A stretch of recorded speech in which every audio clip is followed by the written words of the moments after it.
Chapter 4658. Did Ananda explain everything clearly?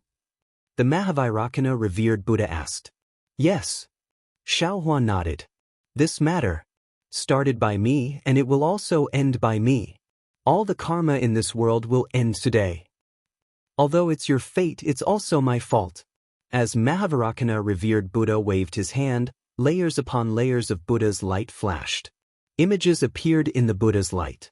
They were the scenes after Tuochao left the fishing village with Chuanzang. A few years ago, the souls of a man and a woman flew out of the 6 paths of reincarnation and were born in the Chen family.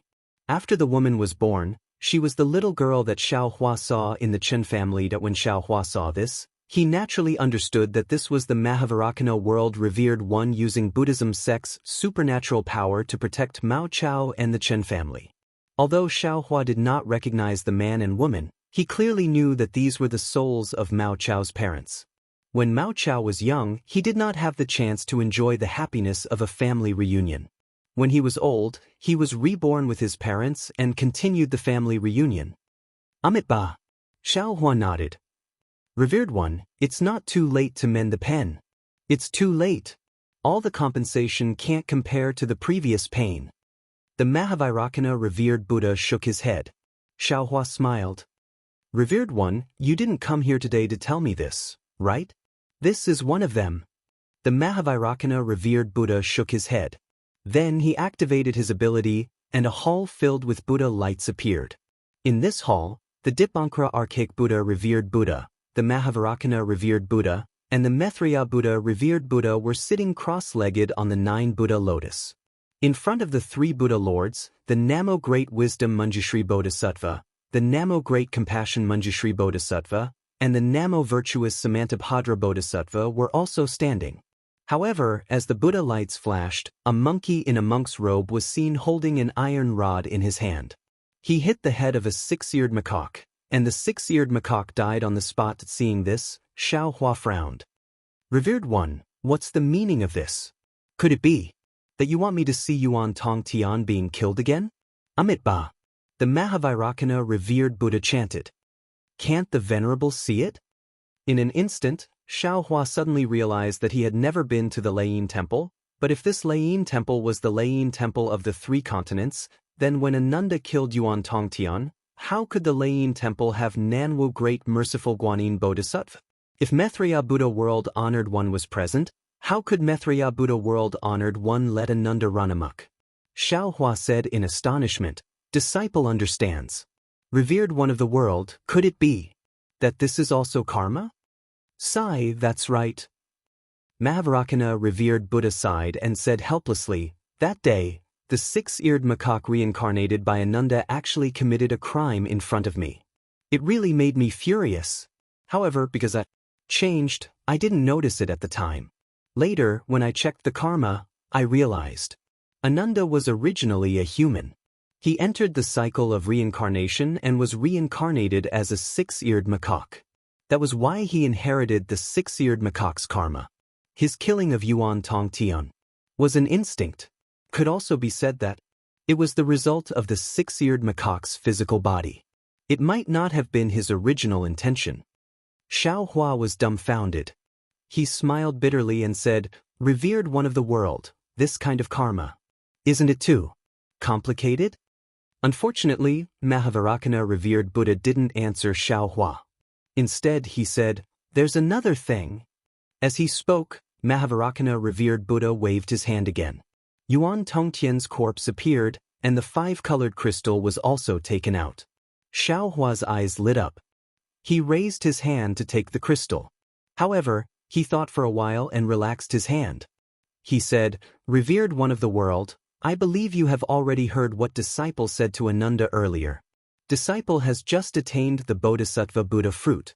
I'm afraid it's not good for me to interfere with the cycle of reincarnation. Moreover, I'm too soft-hearted. I can't restrain Yuan Tong Tian very well. Why don't we leave this matter to you? Amitabha. Mahavairakana revered Buddha also thought for a while and nodded. Leave this matter to me. The karma of this life is temporarily like this. In the next life, we'll do it again and return the karma to this fire ape. As he spoke, Mahavarakana, revered Buddha, looked at the fire ape's soul inside the five-colored crystal and said, I believe that after being nourished by the heaven-mending stone, the fire energy of this flame will slowly subside, right?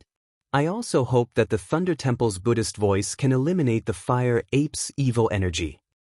Since I've troubled you, then disciple will also add flowers to brocade. Seeing this, Xiaohua raised his hand and summoned Yuan Tongtian's corpse in front of him. With a point of his finger, the sun-moon corona on the corpse appeared. Xiaohua's hands formed seals again. Where the crystal light landed, the sun-moon corona turned into a golden hoop. Xiaohua kept Yuan Tongtian's corpse, but gave the golden hoop to Mahavarakana, revered Buddha. He said, this thing can be used as a tight hoop. If his fire nature is still not extinguished in the next life, use this thing to subdue him. Amitabha. Mahavarakana, revered Buddha, took the golden hoop and nodded. I hope they have a happy ending in the next life. Let's completely end this karma. End? Xiaohua smiled bitterly. He couldn't help but curse in his heart. Seeing that the six-eared macaque's matter had been settled, Xiaohua looked at Mahavarakana, revered Buddha, and asked, Amitabha, the timing of your tribulation is really not right. The alien strange insects have already started to destroy the world. You still have to lead the Thunder Temple to resist the strange insects. Amitabha, Immortal Emperor Go Chen has already issued a decree in the Lingyun Side Hall, inviting the supreme experts of the 3 continents, 3 rivers, and 4 seas to participate in the Jade Pool gathering 20 days later. Mahavarakana, revered Buddha, put his palms together and said, Bodhisattva, let's talk about it when you're there. Talk about it? Seeing that Mahavarakana, revered Buddha, didn't care, Xiaohua was shocked. He hurriedly reminded him, Revered Buddha, that strange insect is really powerful. Revered Buddha, please don't let your guard down. The warning signs of annihilation have already explained everything. Yes, I know. Mahavarakana, revered Buddha, nodded. I have already asked Dipankara Archaic Buddha to prepare for battle. Revered Buddha. Hearing Mahavarakana, revered Buddha's words, Xiaohua's heart unknowingly fell into an ice cellar. He earnestly advised him again. Disciple really has to remind revered Buddha again. This time, the strange insect is really powerful. Disciple has already encountered it before. Then, Xiaohua recounted the bitter battle he experienced in the Void and the Dragon Island. Mahavarakana, revered Buddha, was calm. He smiled and asked, What was your cultivation at that time? Xiaohua was at a loss for words. After a while, he replied, Disciple was only around the 5th grade of essence force at that time. But Mahavarakana, revered Buddha, didn't interrupt Xiaohua's words. However, after Xiaohua said, but, he couldn't say anything else. After a while, Mahavarakana, revered Buddha, smiled and said, Bodhisattva, after hearing your words, I thought of a story. Xiaohua was stunned and said curiously, Revered Buddha, please speak. Have you seen the white elephant of Samantabhadra Bodhisattva of the Namo Great Path? Mahavarakana, revered Buddha, asked. Xiaohua shook his head. Disciple hasn't seen it before. Mahavarakana, revered Buddha, said again, there are also elephants in the secular world. However, they are grayish-yellow in color. This gray elephant is very powerful. In the Pure Land, it is a powerful creature. It is comparable to the dragon race. People often use the dragon elephant's power to describe it. However, this gray elephant's temperament is very docile. If a small gray elephant is tied to a big tree with a thin rope, the small gray elephant will definitely struggle. However, at that time, the small gray elephant's strength is very small. It will definitely not be able to break free from the rope and the big tree. When the small gray elephant grows into a big gray elephant, its strength is enough to overturn the big tree. However, it won't break free from the thin rope. Because it always thinks that it can't break free from the thin rope. It doesn't know that it has already grown up. Back then, Bodhisattva was only at the 5th grade of essence force. He had to use all his strength to kill the strange insect. Therefore, he felt that the strange insect was very powerful. Now, Bodhisattva has cultivated to the highest realm in such a short time. I'm afraid that some of you haven't reached the supreme realm yet, right? Sai, revered one of the world. Xiaohua smiled bitterly. I'm not a small gray elephant. That strange insect is also not a thin rope. I've only met 1 or 2 strange insects and they are already so powerful. In the eye of the West Sea I've seen hundreds of millions of them. So what if there are hundreds of millions of them?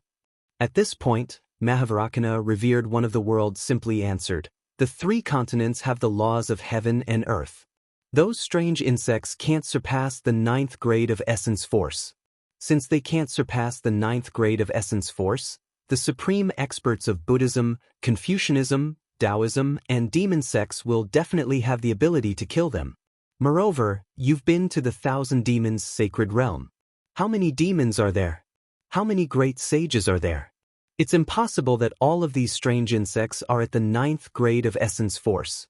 Among the hundreds of millions of strange insects, it's already not bad that there are thousands of 9th grade essence force. Also, the so-called apocalyptic warning is just a reminder. It's not like the 3 continents didn't experience it before. What about now? The 3 continents are still the 3 continents. The human race is still the human race. The demon race is still entrenched in the 1,000 demons sacred realm. Of course, it's not wrong for you to be careful. Why would immortal Emperor Gochen urgently send an imperial edict to invite us to the Lingyun Side Palace? Remember, you must go. Otherwise, the 4 great clans won't go. Our human race will still be in chaos. Alright. Mahavairakana, revered one of the world, said so much that Xiaohua couldn't refute. He could only helplessly say, disciple respectfully sends off the revered one of the world. Mahavairakana, revered one of the world's, palms clasped together and bid farewell. Then, he stepped into the void and disappeared. Damn it! Xiaohua cursed and said, the apocalyptic warning is already so obvious. Why aren't they alert yet? Darling Xiao, XNXN said softly, those strange insects, are they really that powerful? I hope that by this time, you can leave a message in the book review and comment section. Thank you. Fellow Taoists who like this book, please go to Qidian to subscribe, vote, vote, vote, vote, donate, and thank you for all your support.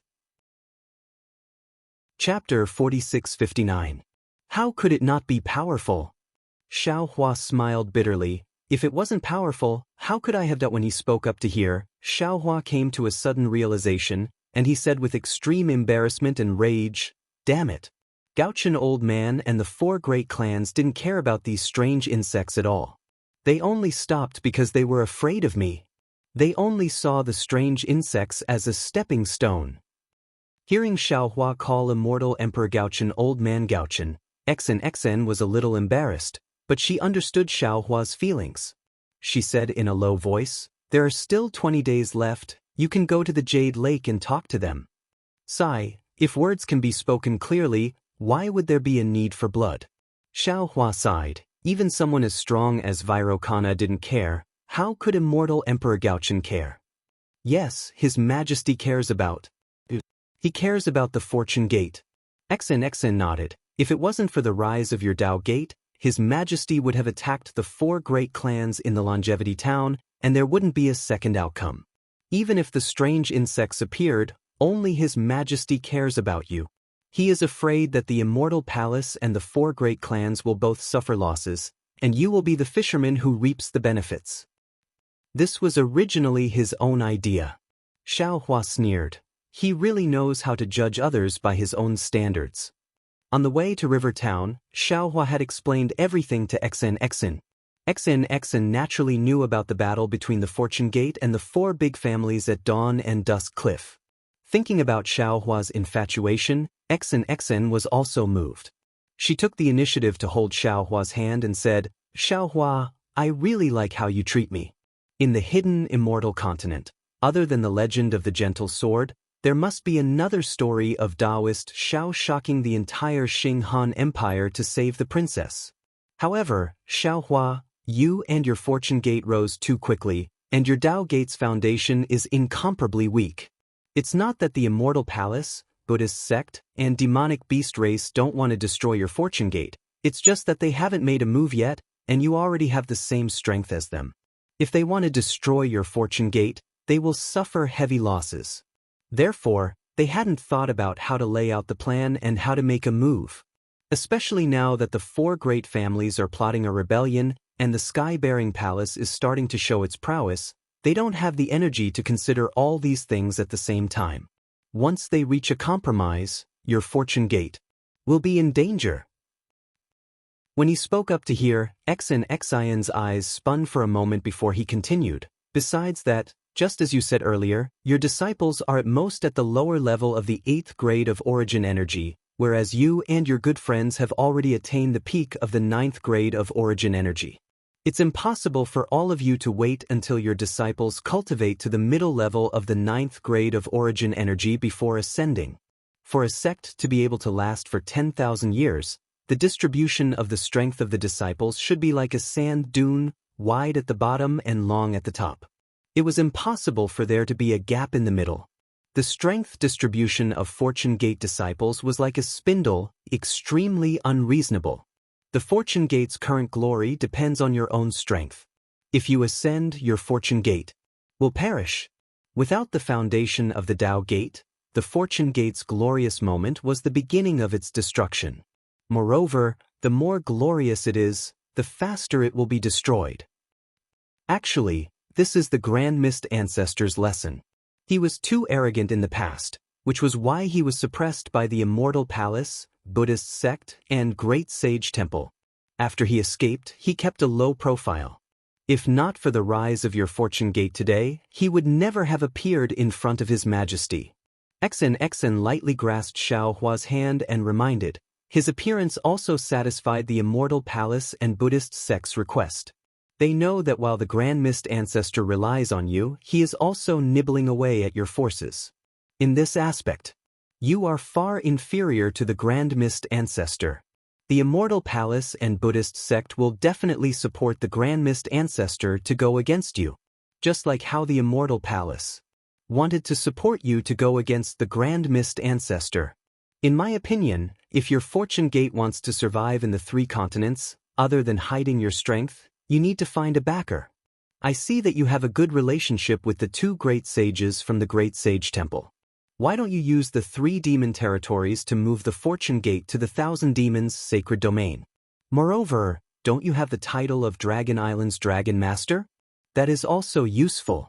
The 1,000 Demons' sacred domain has the Great Sage Temple and the Fortune Gate, the hidden Immortal Continent has the Immortal Palace, and the Western Paradise has the Thunder Temple. It should be more balanced.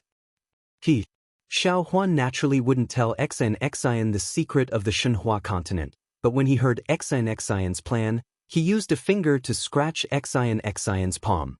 Xian found it itchy and used 3 fingers to scratch at the same time. Although Xiao Hua didn't itch, he still pretended to shrink back. Then, he pulled his hand out and pulled Xian into his embrace. Xian hurriedly looked left and right. When he saw that there were only clouds hiding him, he sighed in relief. He leaned his head on Xiao Hua's shoulder and closed his eyes, looking like he was enjoying himself. Seeing several light pillars fall on Xian's face like a painting brush, turning into a peerless beauty, Xiao Hua smiled and kissed Xian's smooth forehead. Ooh! Xian liked Xiao Hua's kiss very much. He opened his mouth slightly and blew on Xiao Hua's neck. A fragrant breath came, and Xiao Hua saw 2 red lips. Xiao Hua couldn't help but feel his heart beat wildly. His lips slid down Xian's eyebrows. Xian was slightly anxious. He covered Xiao Hua's mouth with a snow-white finger and said in a low voice, "Xiao Hua, don't be anxious." "I know." Xiao Hua took a deep breath and kissed Xian's finger. He raised his head and looked at the clouds in the distance. He smiled and said, "You've planned so much for me. What if there comes a day when my Fortune Gate goes against the Immortal Palace?" When he said this, a distant memory suddenly rushed into Xiao Hua's mind. The sun was setting in the west, and the sky was filled with red clouds. It was a beautiful scene. The misty peak was whistling, the trees were shaking, and clothes were fluttering. Under the gaze of tens of thousands of people, there was a middle-aged man in white with a calm expression. In front of that man was a woman whose face was as pale as paper. Wasn't that sect leader O Peng and his wife Yang Ruping, who stood at the peak of the misty peak? Although Xiaohua didn't see the misty end with his own eyes, this story had been engraved in his heart. Xiaohua, who was gradually soaked in memories, was suddenly awakened by Xian's laughter. Looking at Xian, who didn't cooperate with his mood, Xiaohua said helplessly, "What's so funny? Do you think His Majesty is stupid? As long as you don't ascend, he definitely won't start a war with you. Do you think Master Lightning was bestowed upon you by His Majesty for no reason? With the title of Master Lightning, you can't lead an army to attack the Immortal Palace. Otherwise, you'll be treacherous and offending your superiors." Xian laughed and said, "Moreover, if you ascend, His Majesty will first use me to control your fortune gate and nibble away at your fortune gate. But will your disciples be convinced by me? This kind of thankless task, I won't do it. Therefore, you don't have to worry. I'll just take care of Fairy Xing Yu's star plucking tower. I won't let you down, and I won't let His Majesty down." That's true. Xiaohua rubbed his nose and said with a bitter smile, "I thought too simply." It wasn't that Xiaohua thought it was simple, but that there was nothing to compare. Of course, Peng and Yang Ruping's situation was different from Xiaohua and Xian's, and Peng's strength couldn't be compared to Xiaohua's. "Look at your silly face." Xian rolled his eyes at Xiaohua and said with some resentment and some pride, "I originally wanted to hide you in my heart. But you saved me. It's fine that you saved me, but you've cultivated to the supreme realm. What do you want me to do? How much longer can I accompany you? Forget it. Seeing that you've done so much for me, and everyone in the world knows about it, I'll reluctantly guard your reputation for the rest of my life." As he said this, Xian mischievously winked at Xiaohua again. When Xian said this, Xiaohua's heart trembled again. No, Xian was completely right. He saved Xian from the Immortal Emperor's suppression, but his story with Xian had already spread across the 3 continents. He was already at the peak of the 9th grade of essence energy, and even a normal cultivator would have to undergo tribulation in less than 1,000 years. But what about Xian? Back then, due to her injuries, she was only at the 4th grade of essence energy when she explored the Mystic Water Palace with Xiaohua. Hundreds of years of recuperation, practicing the 5 Qis unifications, and refining the Mystic Origin Water Control Flag had only allowed her to reach the 7th grade of essence energy. As the daughter of the Immortal Emperor, Xian's lifespan was bound to be very long, and whether he succeeded or not, he would have to leave Xian.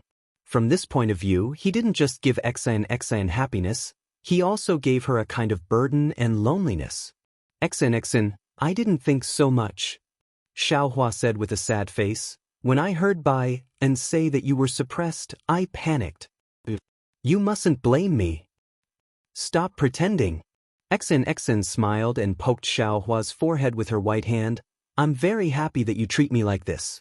You won't be able to find a lover like you anywhere in the world." That's good. Xiaohua smiled and said, "It's good that my wife doesn't blame me. Call me Xian. Xian glared at Xiaohua. "I'm not your wife, but seeing how you call me your wife so smoothly, it's completely different from the little monk from before. Is there a secret?" I do want to have a secret, but the problem is," Xiaohua sighed, "can my secret hide from a true scholar?" "That's true." Xian smiled happily. "In this world, there really isn't anyone with discerning eyes like me." "Granny Wang, are you selling melons?" Xiaohua asked with a smile. Chapter 4660. However, Xiaohua suddenly thought of something and said to Xian, "A good friend of mine is visiting. It's not a good time for you to see him. Can you leave for a while?" Xian smiled and said, "It's fine. It's fine even if you have your own secrets. You have your secrets, and so do I. Isn't that right?" Xian blinked her eyes mischievously. Xiaohua smiled and said, "These secrets are only temporary. You'll know about them in the future." Xian blushed and nodded slightly. Then, Xiaohua shook the Kunlun mirror and temporarily sent Xian into the Shenhua continent. Namo Maitreya, congratulations, Bodhisattva. A lotus-like Buddha light appeared in the distance. As the Buddha light bloomed, Namo Maitreya flew out from it.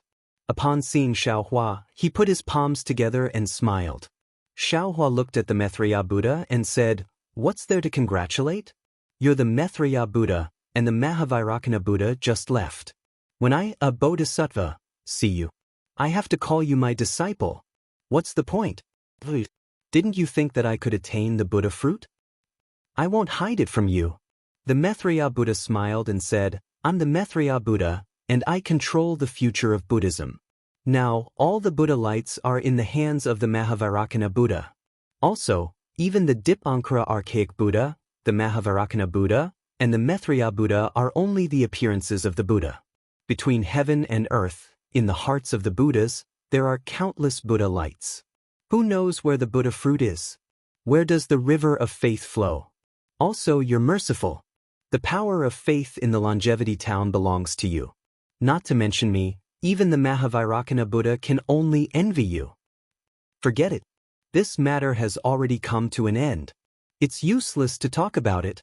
Xiaohua waved his hand and said, "I'm sure the Mahavairakana Buddha already hates me. The longevity town Buddha sect's first golden Buddha statue consecrated, and such a huge mistake happened.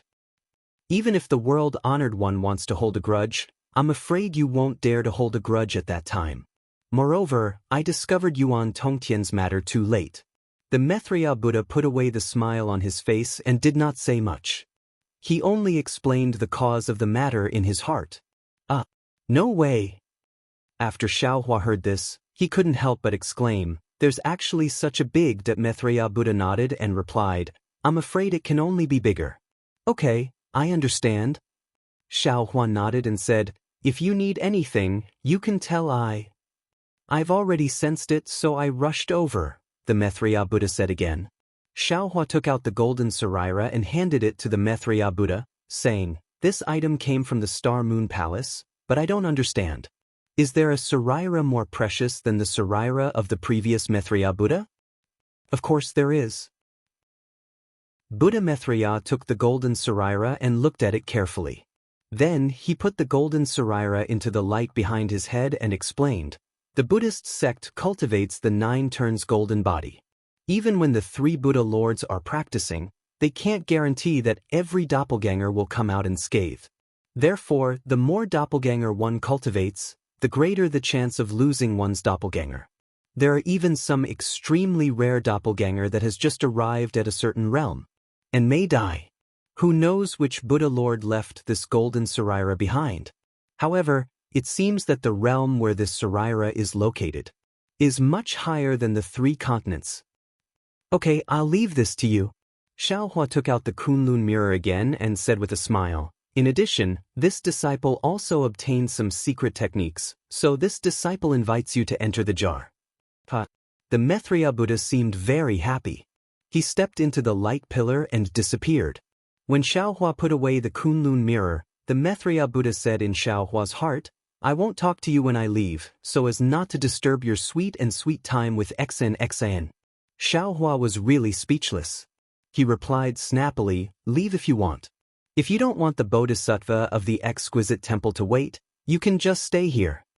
However, the Namo Maitreya Buddha didn't answer. He naturally couldn't come out for too long. Xiaohua of the heavenly Tao and the enlightenment that Xiaohua sent into his mind didn't allow him to speak. Xiaohua took out the Kunlun mirror and let XN out. As soon as it landed in the air, XN said happily, "Darling Xiao, is this your Kunlun wonderland?" "Yes, how is it?" Xiaohua asked somewhat proudly. "It's really beautiful." XN took a breath and wrinkled his nose. "Moreover, the air inside is very fresh. The noble qi is also abundant. I even feel that the noble qi of the Confucian cultivator is also very clear, much better than the hidden immortal continent." Right. There's also the scenery. It's much more beautiful than the majority of the places in the hidden immortal continent. Of course, why don't you think about who set up the Kunlun wonderland? Xiaohua raised his head and said very proudly. XN clapped his hands and said, "This Kunlun mirror is in your hands, you must be able to personally set up the wonderland inside. Darling Xiao, why don't you let me also refine this Kunlun mirror? I also want to set up a space. However, XNXN only said a few words and said with a smile, Darling Xiao, don't take it seriously. I know that only you can refine the Kunlun mirror. I'm just envious of you. XNXIN's words reminded Xiao Hua again. That day at the Dawn and Dusk Cliff, because Xiao Hua couldn't free himself, he gave the Kunlun mirror to the celestial being to collect the Fortune Gate disciples who were fighting with the 4 great clans. Now that he thought about it, wasn't this a big flaw? Even when he was at the Longevity Town, Xiao Hua also gave the Kunlun mirror to the celestial being. The celestial being using the Kunlun mirror was naturally a pretense, just like Xiao Hua. He was just putting the Fortune Gate disciples into the Shenhua continent like they were things, but others didn't know, and others would definitely think that it was a clone. Xiao Hua smiled and answered, The Kunlun mirror is different from other magic tools. It can be activated through simple refining, but the Kunlun Wonderland inside is something I can do. If you want to refine it and collect some things, I can refine it. That's not right. Refining the Kunlun mirror requires the Tao's true essence and techniques. You're a Confucian cultivator, you still can't do it. I remember now. When Xiao Hua mentioned refining the Kunlun mirror, XNXIN's face turned red again, and she exclaimed, His Majesty asked you to comprehend the 9 prefectures cauldrons array formation. You can't have forgotten, right? Seeing that XNXIN took the initiative to throw the refining of the Kunlun mirror aside, Xiao Hua really admired XNXIN's purity. He nodded and said, This is related to the happiness of this Xiao's life. How can this Xiao forget? When it came to happiness, even though there was no one around, XNXIN's face turned red, and she whispered, Since you know, why don't you hurry up and comprehend it? There are some secret techniques that are unique to us Confucian cultivators. I'm afraid you don't know. Don't forget. Xiao Hua smiled and said, I am the smartest little monk in the world. I was the one who taught you the 5 cheese unification technique. When the little monk was mentioned, XNXN immediately thought of the time in the Xianshui Palace, and the sweetness on her face deepened. She gently pulled Xiao Hua's hand, and placed the 5-colored jade crystal into Xiao Hua's hand, and whispered, Then take your time to comprehend it. Don't worry, gathering 9 Confucian cultivators at the peak of the 9th grade of essence energy isn't particularly difficult. The difficult part is being united. This concubine will discuss this with the master of the Taiqing Palace, and if it doesn't work out, ask him to help the masters of the Shangqing Palace and Yuqing Palace, plus you and the master of the Wenxiu Palace. It should be about the same. Xiao Hua pretended to be angry and said, I gave the master of the Shangqing Palace a good beating. How can he help me? Xiao Lang, you think everyone is as narrow-minded as you. XNXN covered her mouth and laughed. When the master of the Taiqing Palace heard about you, he even specially told me to take good care of you. Alright. Xiao Hua smiled and said, Then I'll take a look at the array formation first. If it doesn't work, I'll prepare a gift to bribe them. Do you think I should take the rejuvenation pill? Or get a few dragons from the Eastern Sea for them?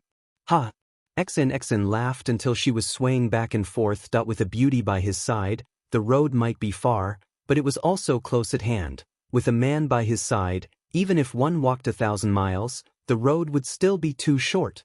Xiao Hua held XNXIN's hand, and they chatted and laughed along the way. Before long, they had returned to the Fortune Dao Palace. The disciples had already known that their sect master had returned with a beauty, and this woman was the high and mighty 9th princess of the immortal Emperor Ru Xiu, so they had already lined up outside the soaring Dragon Mountain range to welcome them. The liveliness made XNXIN's ears turn red from embarrassment. Even though she was unwilling in her heart, she didn't brush away Xiao Hua's face or hurt the enthusiasm of the Fortune Gate's disciples.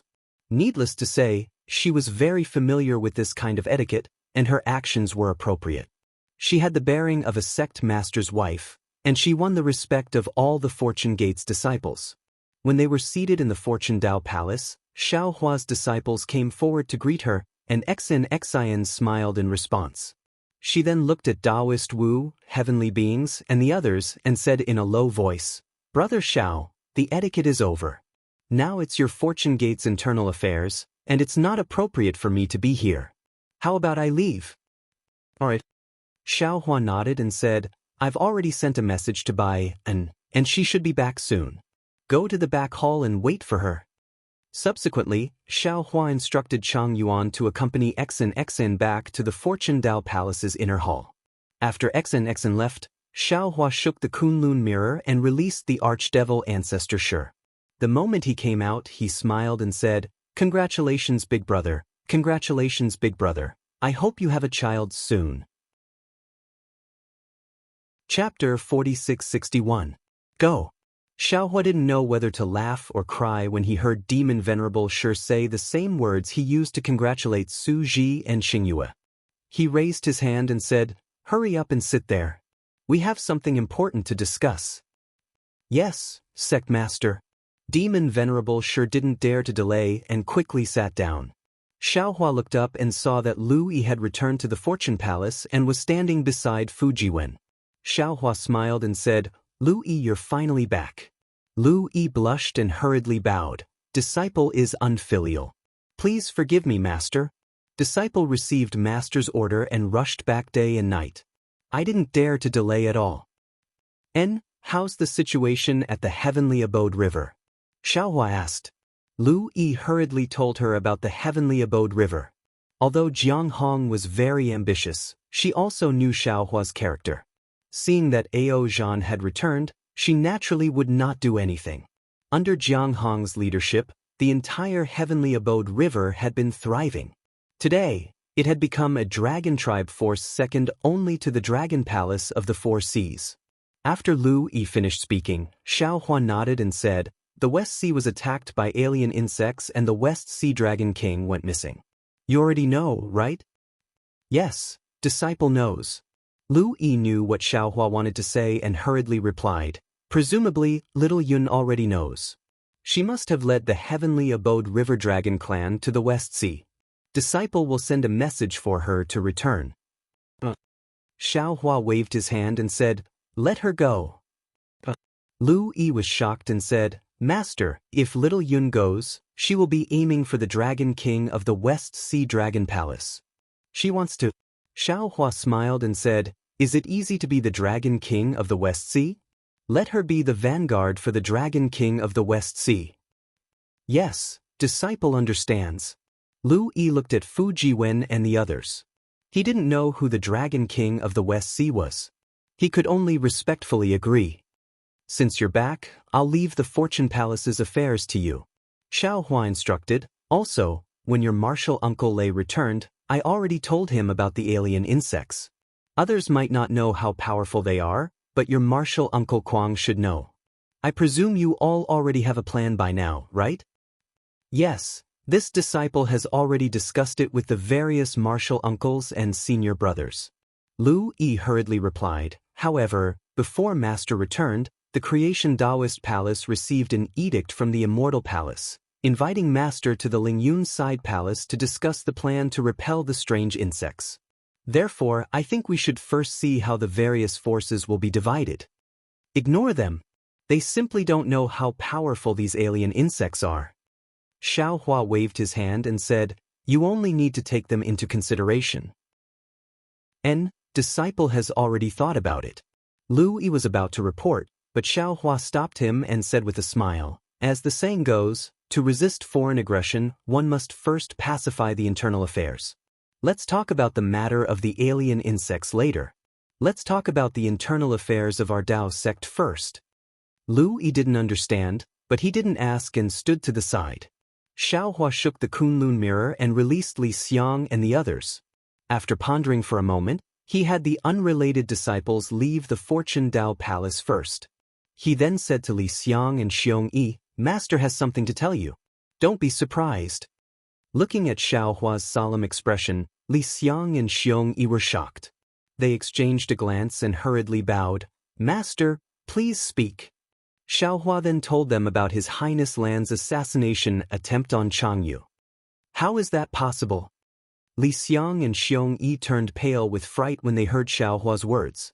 Xiong Yi even asked, "Master, are you sure?" "If I'm not sure, why would Master tell you?" Xiaohua said coldly. In fact, Master was suppressed, and His Highness Lan's choice was considered normal. He sacrificed Master to protect the Fortune Gate. Even if he betrayed the Fortune Gate and joined the Grand Mist Ancestor, Master wouldn't blame him. However, he shouldn't have set up an ambush for you or Changyu. When Xiong Yi heard Xiao Hua's last sentence, he suddenly realized that the one His Highness Lan wanted to kill was him, not Changyu.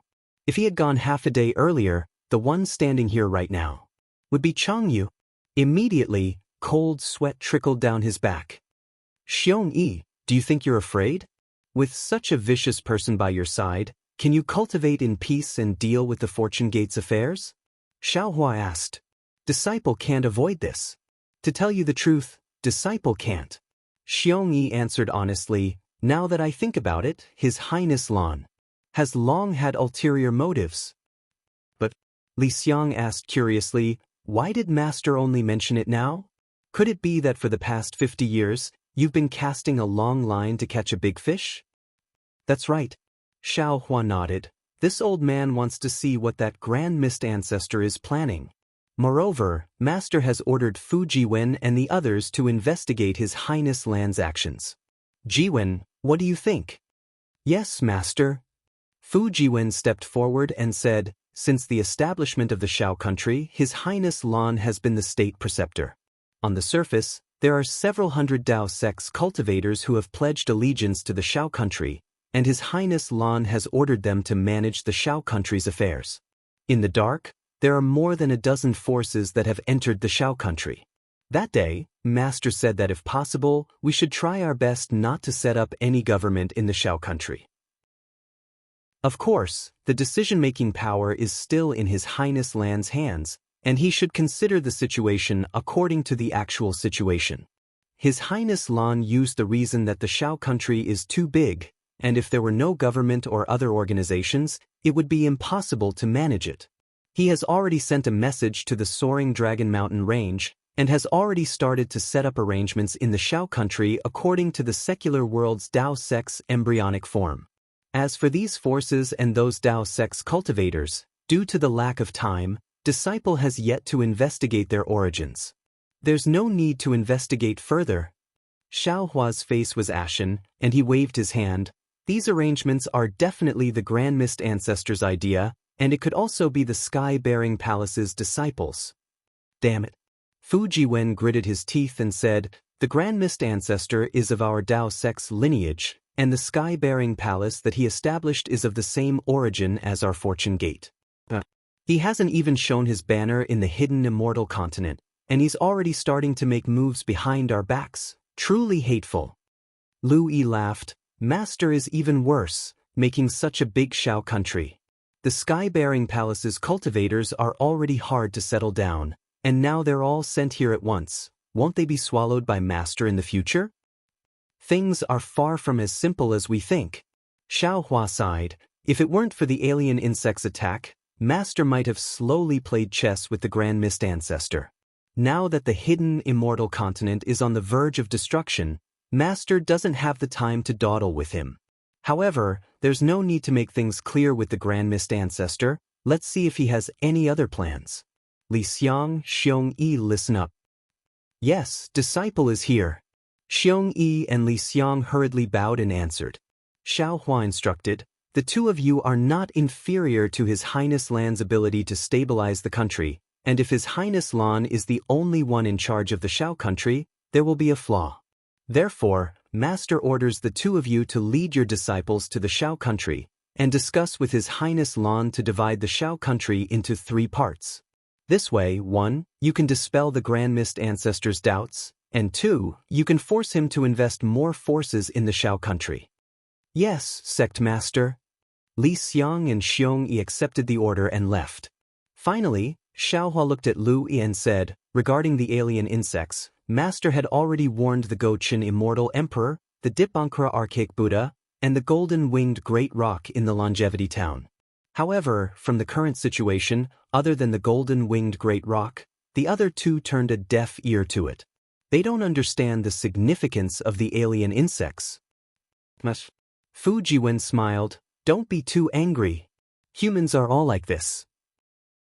Seeing is believing. If they didn't see it with their own eyes, How would they believe that a strange insect could destroy the world?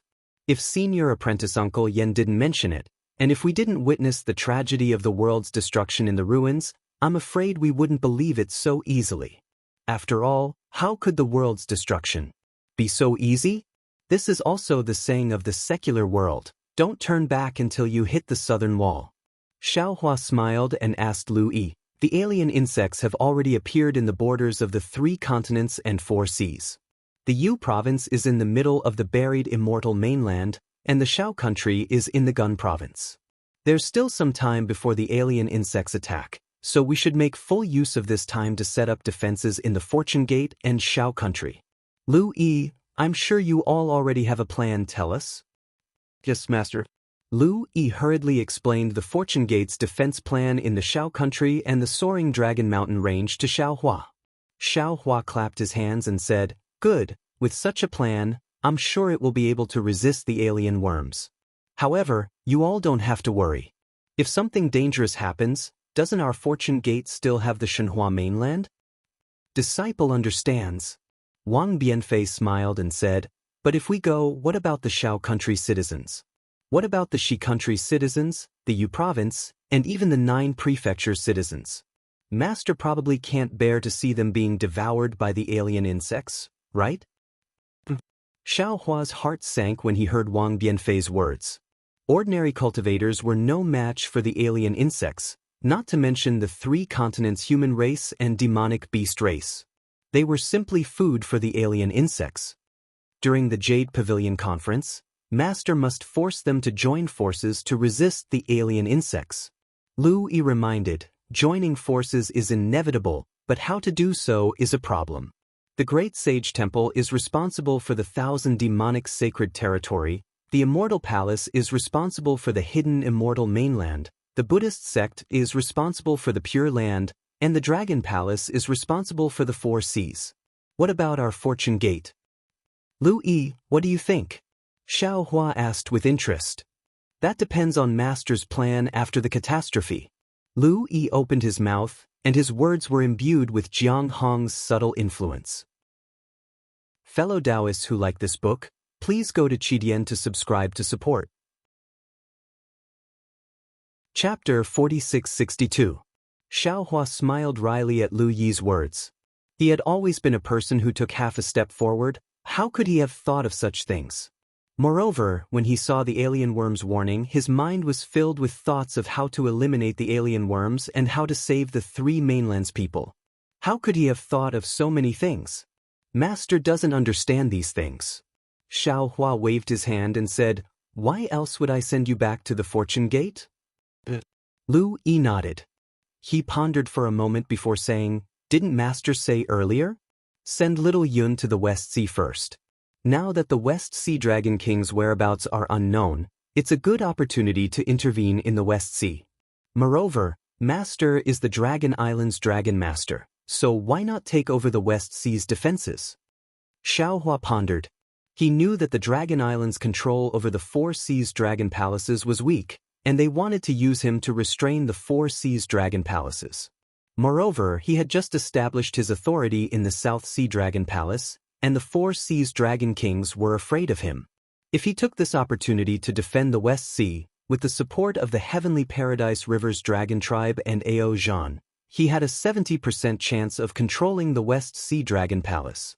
This way, he could lay the foundation for Xiao Bai to enter the West Sea Dragon Palace, find a way out for the Fortune Gate's disciples, and protect Chuanzang. And will do as you say. Prepare to dispatch disciples. When Master returns from the Jade Lake, we will defend the West Sea. Xiaohua agreed with Lu Yi's suggestion. However, Xiaohua had just finished speaking when Lu Yi hesitated for a moment and said, Master, disciple and the others still have something to say to Master. What is it that makes it so difficult? Xiaohua asked curiously. Lu Yi glanced at Fu Jiwen and Wang Bianfei. Fu Jiwen nodded and stepped forward. Master, it's like this. After junior brother Lu returned from the Heavenly Paradise River, he took over the Fortune Gate's daily affairs. Then, Marshal Uncle Lei and the others returned and told us about the alien worms' invasion. We all felt that this matter was troublesome. If our Fortune Gate's disciples only defended the Shao country and the soaring Dragon Mountain range, it would be easy. But with Master's benevolence, he would definitely take the 3 mainlands into consideration. Although Disciple did not think of going to the West Sea's defenses, he would definitely send disciples out. In that case, our Fortune Gate's disciples would have to fight on 3 fronts. Our Fortune Gate's foundation, if we split our forces would be divided, our strength would be divided. That's why I think it's better to concentrate our forces. Wang Bianfei continued, if there were no alien insects, the Fortune Dao Palace would be located in the Soaring Dragon Mountain Range, and the Soaring Dragon Mountain Range would be the foundation of my Fortune Gate. However, since there is the danger of alien insects attacking, this Soaring Dragon Mountain Range's Fortune Gate has become our burden. Also, the Soaring Dragon Mountain Range was in the hidden Immortal Continent, which was in the center of Yu Province, and Yu Province was the center of 9 regions. How could the Immortal Palace let the foundation of a Dao sect be like a nail in their heart? After the rise of the Fortune Gate, the Soaring Dragon Mountain Range is no longer the first choice. Yu Zhongquan chimed in, moreover, the Soaring Dragon Mountain Range's Fortune Gate's disciples are all low-grade Fortune Gate disciples, and they are the most vulnerable to the strange insects' attacks. Instead of letting them stay here under the protection of other high-grade Fortune Gate disciples, they should be protected from the Kunlun Mirror. Also, most of the Fortune Gate's disciples are from the Kunlun Immortal Realm's Shenhua mainland, but don't have much of a sense of belonging to this Fortune Gate. Therefore, the Soaring Dragon Mountain Range's Fortune Gate is merely a symbol. Now that the strange insects have attacked, it has become a burden. And Master understands. Xiaohua nodded slightly. Seeing that Xiaohua's expression did not change, Lu Yi was relieved. He was the one who suggested this matter, and he knew that Xiaohua did not like Jiang Hong for being too ambitious and utilitarian, so he did not dare to mention it. What are your thoughts? Xiaohua turned to look at Lightning Reverend and the others. Lightning Reverend smiled and said, I am the creator of the Shenhua Mainland's Fortune Gate. Of course, I like the Shenhua Mainland's Fortune Gate. When Chu, Buddha Methria, World Honored One, and Feng Wu were not present. Taoist Witch and Reverend Yun exchanged a glance, and Taoist Witch said, what my disciples said makes sense. Although the heaven and earth energy here is abundant, it is still lacking compared to the Shenhua mainland. Instead of letting them stay here in fear, it is better to not send them into the Kunlun Immortal Realm. Moreover, the Fortune Gate strength has retreated from the Soaring Dragon Mountain Range, which is a good thing for Xin. Didn't she mention this matter before? It's just that she wants you to go to the Thousand Demons' sacred realm. Moreover, our Fortune Gate does not want to expand our forces in the hidden Immortal Continent. We only created the Shao country to protect the common people. The Fortune Gate's retreat in the Soaring Dragon Mountain Range has highlighted fellow Taoists' view of the big picture. Whoever wants to touch the Shao country will not be able to do so. Brothers, Archdevil Venerable Sure also said with a smile, boy, what you said makes sense. If the strange insects attack, you and I will not be here, and we will even have to leave a brother here to guard this place. Not only will it be a waste, but it will also worry us. Why don't we move the Fortune Gate to the Shenhua mainland? How can it be safer than the human race's Mahayana realm experts? After Xiaohua heard this, he understood that the Soaring Dragon Mountain Range's creation gate was indeed necessary to exist before the invasion of the alien insects. It could form an even bigger creation gate with the Thousand Demons' sacred realm and the Pure Land in the future. However, now that the alien insects had attacked, his plans had to be pushed back. The Soaring Dragon Mountain Range's creation gate was no longer interesting. Rather than that, it was better to send it directly to the Shenhua continent. After the apocalypse passed, he could rebuild it according to the specific situation. But there was another problem with this arrangement. If the Fortune Gate's disciples were to be kept in their own space, who would resist the strange insects? Wouldn't the Fortune Gate be an empty shell? Thus, Xiaohua voiced out his concerns. Lu Yi and the others discussed and said, Master, how about this? We will send the soaring Dragon Mountain Range's low-level disciples to the Shenhua mainland and let the Shenhua mainland's high-level disciples stay on the continent to resist the strange insects. What do you think? Good. Xiaohua nodded and said, in that case, Lu Yi, pass down this old man's order. Start organizing the Fortune Gates things. When Master returns from the Jade Lake, the low-level disciples guarding the soaring Dragon Mountain Range will be sent to the Kunlun Immortal Realm. You all should also prepare to go to the West Sea. Of course, the disciples going to the Shao country must be arranged well. Yes, disciple will obey sect master's order. Lu Yi was overjoyed. Xiaohua then discussed some matters with the disciples and dismissed them. After the disciples left, Xiaohua said to Lightning Taoist and the others, the Confucian, Buddhist, Taoist, and demonic beast races must join forces to resist the alien insects. However, the resistance of the 3 continents and 4 seas is only a temporary solution. If we want to kill the strange insects and completely block them from entering the 3 continents, we still need to block the space passage that the strange insects use to invade the 3 continents. This old man has seen billions of strange insects in the West Sea's eye, and this old man also appeared near the Yu Province cauldron through the space passage. From the 5-9 prefectures cauldrons that I obtained from Kong Hongwu, that guy must have destroyed the 9 prefectures grand formation. Those strange insects must have invaded the 3 continents through the space passage because the 9 prefectures grand formation was destroyed. Therefore, if we want to eradicate the alien insects, we must re-establish the 9 prefectures grand formation. I and the others understand this. Taoist Wu nodded. After the 9 prefectures grand formation was destroyed, the hidden immortal continent suffered endless disasters. Even if there were no alien insects, we must re-establish the grand formation as soon as possible. The celestial being laughed. Of course, this is related to fellow Taoists' happiness. Right now, there are exactly 9 sect masters in our Fortune Gate. Isn't it because the heavens want our Fortune Gate to re-establish the 9 prefectures grand formation? Alright, let's not talk about it anymore. Xiaohua smiled faintly and took out the 5-colored jade crystal, saying, fellow Taoists, we will now comprehend the 9 prefectures grand formations method. Good. The doppelgangers nodded and closed their eyes after Xiaohua. A few days later, Xiaohua was the first to open his eyes. Although he was frowning, there was also a trace of joy on his face. A few breaths later, the doppelgangers also opened their eyes. Xiaohua said, this 9 prefectures grand formation is indeed extraordinary. It's not the Cultivation World's array. If I'm not mistaken, it should be the Heavenly Court's Immortal Defense Array. The 9 prefectures grand formations method of setting it up is also a work of art. It's truly unimaginable. To think that it can borrow the strength of 9 venerable realm cultivators to successfully set it up. Lightning Taoist agreed. The method of setting up this grand formation isn't difficult. Although it requires the use of the 5 cheese unifications, fellow Taoist knows how to do it. However, it's extremely difficult to use the spirit and branches interlocking technique. XN has never seen the method of setting up this grand formation. Her thinking is too simple. If it wasn't difficult, why would old man Gaochen hand it over to us? Taoist Wu sneered. He himself knows that the 9 cultivators setting up the grand formation not only have to work together, but they also have to be telepathic and be able to activate the 9 prefectures cauldrons at the same time. This is 9 people. It's hard to find an immortal palace, hard to find in this world.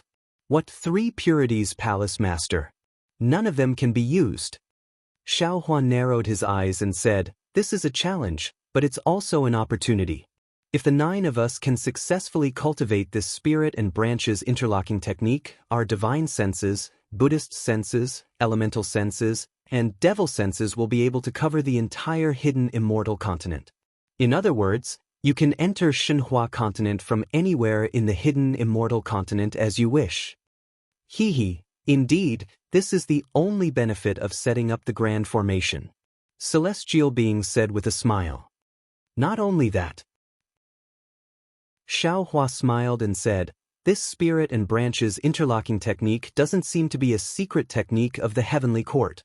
There might be other secrets. This old man feels that if we can cultivate this to the extreme, there will be miraculous effects that we can't imagine. Big brother. Just as Xiao Hua was discussing with his clones in high spirits, Demon Sovereign Shi cried out, "Little brother is from the devil race. This 5 cheese unifications technique can't be cultivated at all. Little brother can't activate your Xiantian true qi either? How is that possible?" Xiao Hua was shocked and shouted, "Didn't the underworld judge use the Xiantian true qi to temper his body? Not to mention that you are a devil formation devil spirit body condensation technique. How can you not activate it?" Chapter 4663. Big Brother. Demon Venerable Shi hurriedly explained, "I'm sure you know that the netherworld energy is the energy of death, and the energy refined by Confucian cultivators is the energy of life. If you absorb the energy of life, you can activate the energy of death, which is beneficial to the cultivation of the substitute of the judge of hell. However, the noble energy is the energy of justice, which is the natural opposite of the devil energy of the devil race. It's completely different from the Tao of life and death. I can't cultivate the cultivation technique of the devil race with the help of the noble energy, so I can't activate the innate energy. Of course, I've thought the same as you, big brother. I'm a condensed body of a devil spirit from the devil formation of the upper realm, so I can totally suppress the innate energy and control it. But when I tried it just now, it's not like that at all. Fellow Taoist, you're too careless.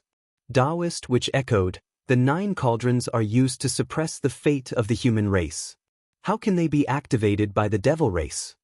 Xiao Hua's brows furrowed. Taoist, which had wronged him by saying he was careless, because in his heart, he had never regarded Demon Venerable Shi as a real Demon Venerable. Xiao Hua had cultivated the 5 energies of origin in his 5 viscera and 6 bowels, and cultivated the devil cultivation technique in his bloodline. Later on, when he became a clone, he gave these techniques to his clones to cultivate.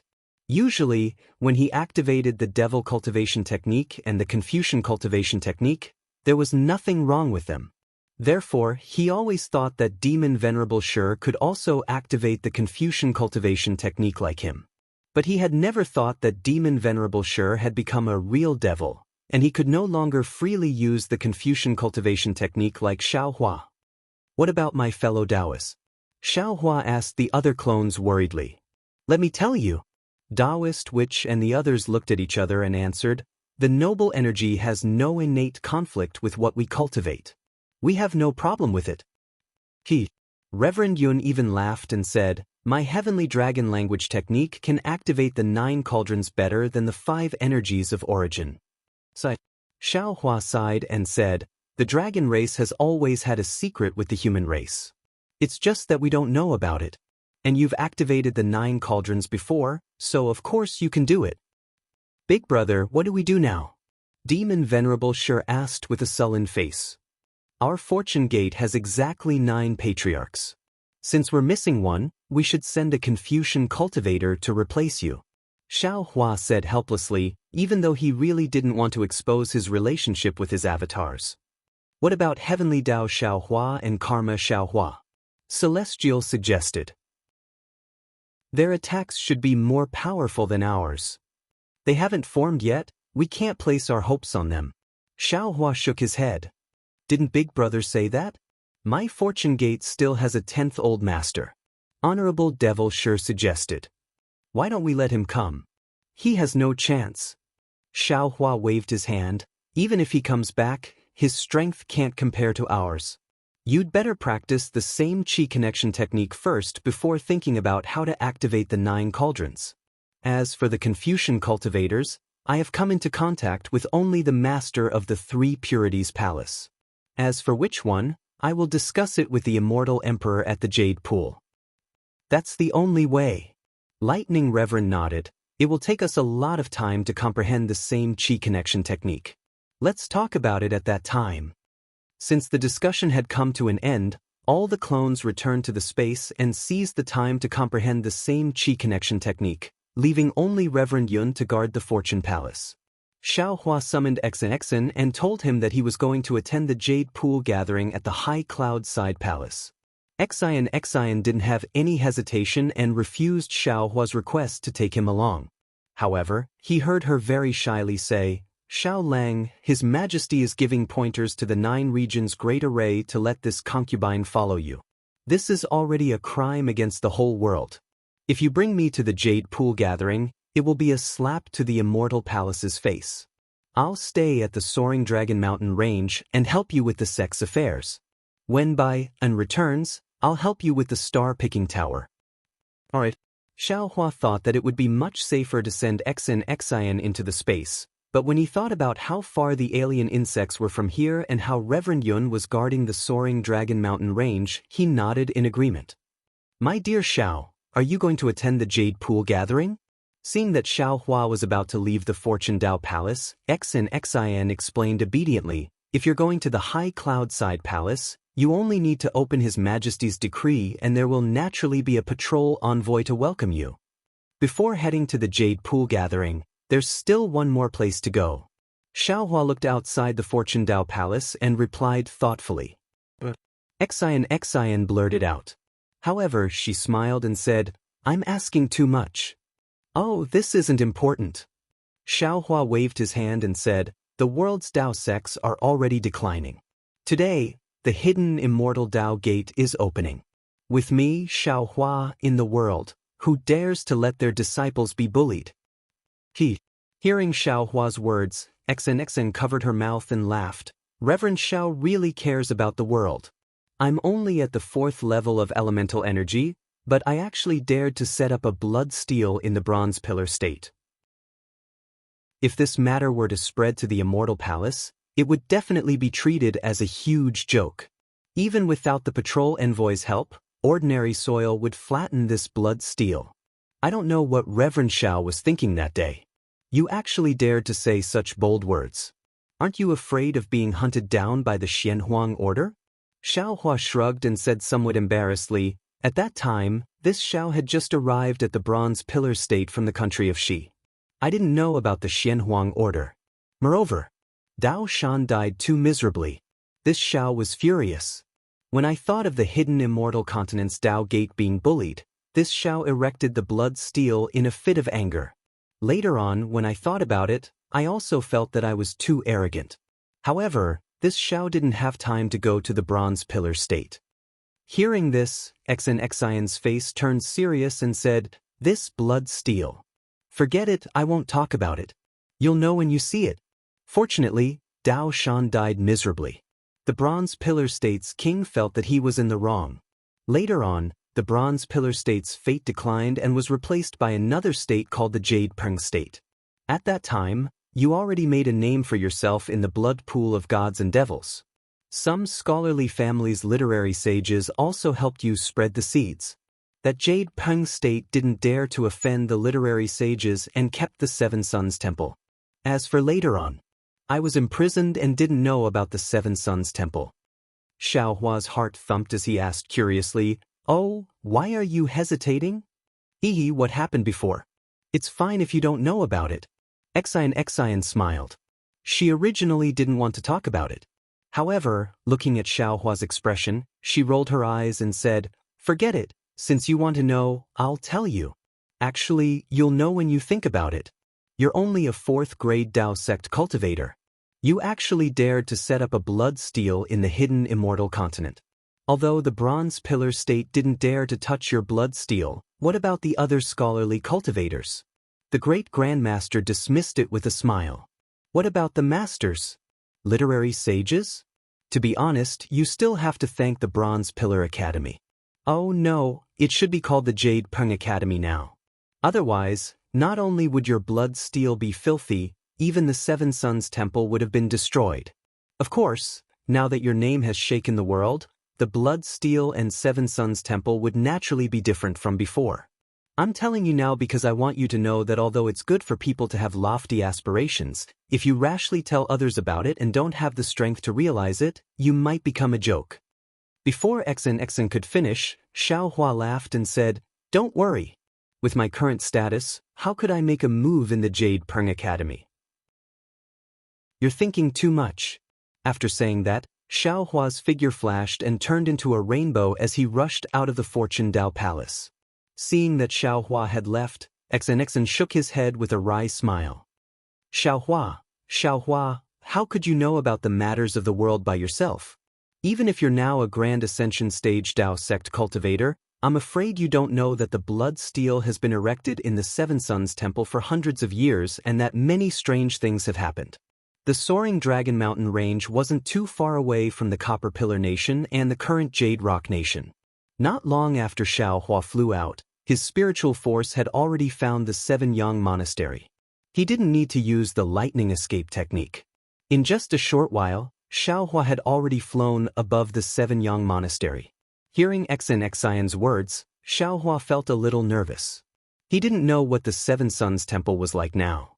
Moreover, Su Ji had specially mentioned the Seven Suns Temple in the Star Moon Palace, so Xiao Hua had a lot of ideas along the way. But when he saw the current state of the Seven Suns Temple, he was a little surprised.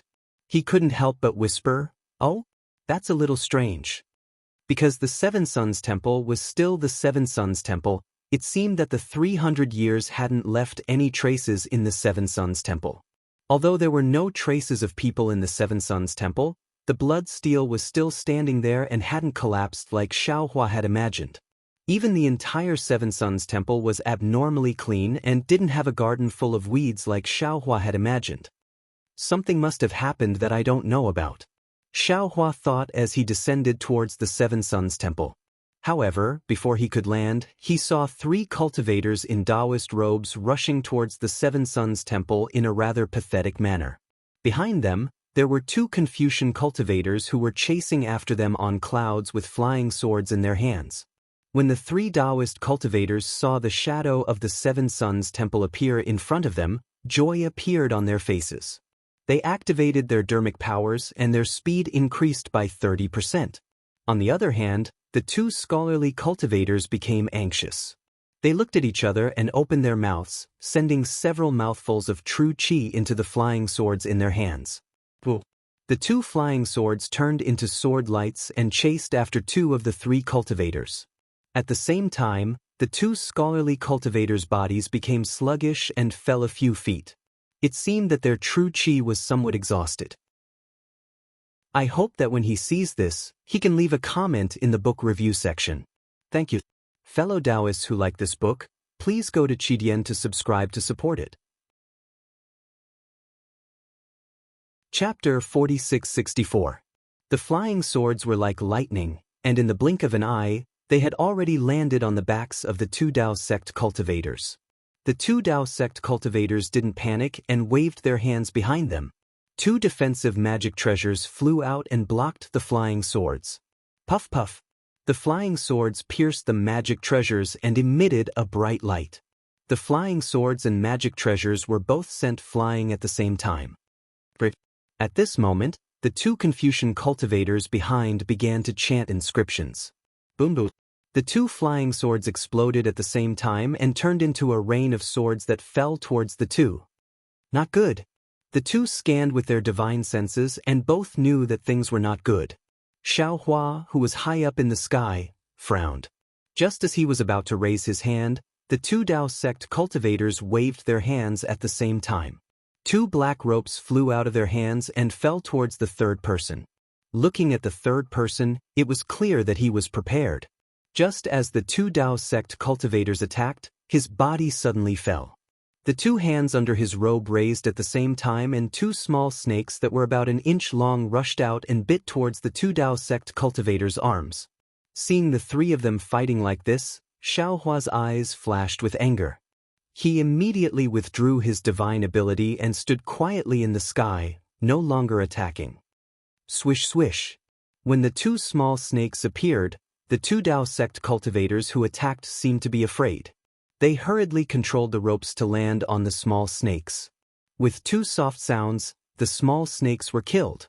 At the same time, puff puff, with several muffled sounds, 2 clusters of broken sword light fell onto the backs of the 2 Dao sect cultivators. Although there were some fluctuations of magic power on their backs, they were still unable to block it. The 2 Dao sect cultivators fell to the ground. The The third Dao sect cultivator coldly snorted and flew high up into the sky. Like a bird, he charged into the Seven Suns Temple. Once he entered the Seven Suns Temple, the Taoist cultivator's courage was boosted. He stood on the wall of the Seven Suns Temple and shouted coldly, "Kong Feng, Kong Jie, the two of you have chased I for more than 6,000 miles. Now that I can no longer fly, come and kill me." At this time, the two Confucian cultivators had already flown to the two injured Taoist cultivators who had fallen to the ground. They ignored the provocation of the Taoist cultivators and raised their hands to take out two thin ropes that were more than a foot long. As their true qi fell on the ropes, blood-red armor inscriptions gushed out. As soon as the inscriptions appeared, the two thin ropes fell on the two Taoist cultivators like inscription chains and firmly tied them up. After doing all this, one of the Confucian cultivators raised his eyes to look at the Taoist cultivator standing on the wall and said coldly, "You Feihu, if you have the guts, then come down and compete.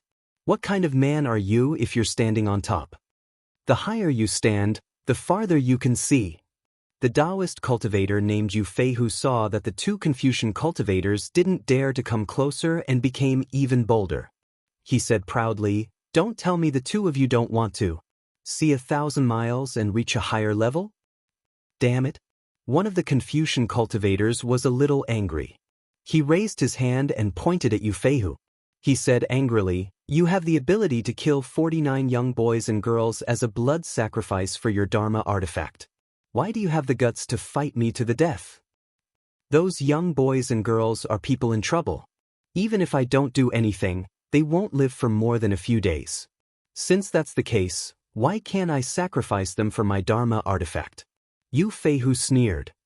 "Besides, the two of you are just constables from the Qin kingdom. Why are you in the Fongjing kingdom's territory? Since it's a heinous crime, no matter where you are, I should arrest you." The more the Confucian cultivator spoke, the angrier he became. Suddenly his body moved, and a multicolored light appeared as he pounced at Yu Feihu. Yu Feihu wasn't afraid at all. His body flashed and he jumped into the Seven Suns Temple. He laughed and said, "Kong Jie, why don't you come in? This is the Seven Suns Temple. In front of me is Taoist Zhao's blood steel. You dare to bully my Taoist disciples in front of the blood steel?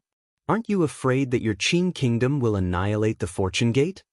Sure enough, Kong Jie's body flew to the walls of the Seven Suns Temple and stopped. She didn't dare to take half a step forward. There was a look of unwillingness on her face. "What's wrong? You don't dare to come in?" Yu Feihu became even more arrogant. He laughed wildly and said, "Didn't you chase me for thousands of miles to take my life? Now that I'm standing in front of you, why don't you dare to move? Confucian cultivators, oh Confucian cultivators, you have stood tall in the hidden immortal continent for countless years. My Taoist cultivators have been humiliated by you for countless years. Now, my Taoist sect is no longer the Taoist sect of the past. My Taoist sect can finally stand tall." Damn it! Kong Jie was enraged. She urged her body to charge into the Seven Suns Temple to capture Yu Feihu. When Yu Feihu saw Kong Jie flying out, he couldn't help but be stunned. He hurriedly jumped down the wall. At this moment, Kong Feng had already flown behind Kong Jie. Seeing Kong Jie acting rashly, Kong Feng turned pale with fright. He disregarded everything and rushed forward to block Kong Jie. He anxiously said, "Kong Jie, what are you doing? Don't forget. This is the blood steel where the Taoist sect's Grand Ascension Stage Taoist sect was established. It's not a place for small fries like us to barge in. Our lives are a small matter. If we provoke the Fortune Gate, what will happen to my Kong family and Qin kingdom? Don't fall for this bastard's trick. Damn it." Kong Jie saw that Yu Feihu was about to jump off the wall, but when she saw Kong Feng blocking her, she arrogantly stood on the wall. However, Yu Feihu was tactful and didn't dare to provoke her anymore. Kong Jie couldn't help but curse, "Taoist Zhao is really that." Unfortunately, before Kong Jie could say anything else, Kong Feng was scared out of his wits. He covered Kong Jie's mouth and dragged her away. Yu Feihu looked at the two constables and laughed to his heart's content. He pointed at the two of them and said, You should know that the days of my Tao Gate's civil servants are over. Scram. While Yu Feihu was laughing, there was a sudden roar that sounded like a thunderclap. It scared Yu Feihu. At the same time, a huge force came from behind him. Before he could react, he was thrown off the wall by the huge force. Furthermore, at the same time that the huge force landed on his body, the Fa-Li around him was already restricted. Scum of the Tao Gate. At the place where Yu Feihu was standing, an old man wearing a scholar's robe appeared. This old man's forehead was protruding, and his face looked very simple. His head of white hair was as neat as silver strands. Although it was blown by the wind, not a single strand of hair fluttered. Wasn't this the Copper Pillar Imperial Academy's Beigo Jinming that Xiao Hua had met at the Black Wind Ridge? However, time had not left its mark on the Seven Suns Shrine, but it had left its mark on his body. Many thanks, Senior. Kong Jie was overjoyed. She rushed over and captured Yu Feihu. Kong Feng hurriedly flew in front of Beigo Jinming and bowed respectfully. Junior Kong Feng greets Senior. Senior, how dare you use your divine ability in the Seven Suns Shrine? If the Fortune Gate and Taoist Xiao were to find out, I'm afraid a calamity will befall you. Beigo Jinming stood in the air and waved his hand with a smile. You are too careful. Taoist Zhao's intention in setting up the blood steel was to establish the Tao Gate, not to protect these scum of the Tao Gate. Just like those rumors, no one dares to go to the Fortune Gate to verify them. These shameless scum used the rumors to absolve themselves of their crimes. In the end, Taoist Zhao's intention was covered up, and his kindness was distorted. So that's how it is. Hearing this, Kong Feng was enlightened. He looked at the blood steel in the Seven Suns Shrine and asked in a low voice, Senior, how do you know so much? Hee, this old man is Beigo Jinming. Beigo Jinming replied with a smile. When Taoist Xiao set up the blood steel, this old man was the dean of the Copper Pillar Imperial Academy. I even fought with Taoist Xiao. However, this old man is already old, and Taoist Xiao is like the sun in the sky. This old man felt Taoist Zhao's glory back then, and because I was entrusted by someone, I opened a library near the Seven Suns Shrine and spent the rest of my life here. Oh, so it's Senior Beigo. This junior greets you. Kong Feng had never heard of Beigo Jinming's name before, but he still hurried to greet him. At this time, Kong Jie had also captured the three scum of the Tao Gate and came over to greet Beigo Jinming. The space looked at the blood steel and asked in a low voice, Can this junior enter the Seven Suns Shrine to pay respects to Taoist Zhao's blood steel? Of course. Beigo Jinming smiled and said, Taoist Xiao never said that the Seven Suns Shrine was a forbidden area for Confucian cultivators. Anyone can enter. Hearing this, Kong Jie moved her body and entered the Seven Suns Shrine. Kong Feng opened his mouth, then entered with a bitter smile on his face. The Tao Gate of the world has already declined. Today, the hidden immortal Tao Gate is opened. With me, Xiao Hua, in the world, how dare you let your disciples be bullied? Kong Jie looked at the blood steel in the Seven Suns Shrine and read it word by word. Finally, she said, Taoist Zhao's tone is really big. At this point, Kong Jie realized that she was being rude.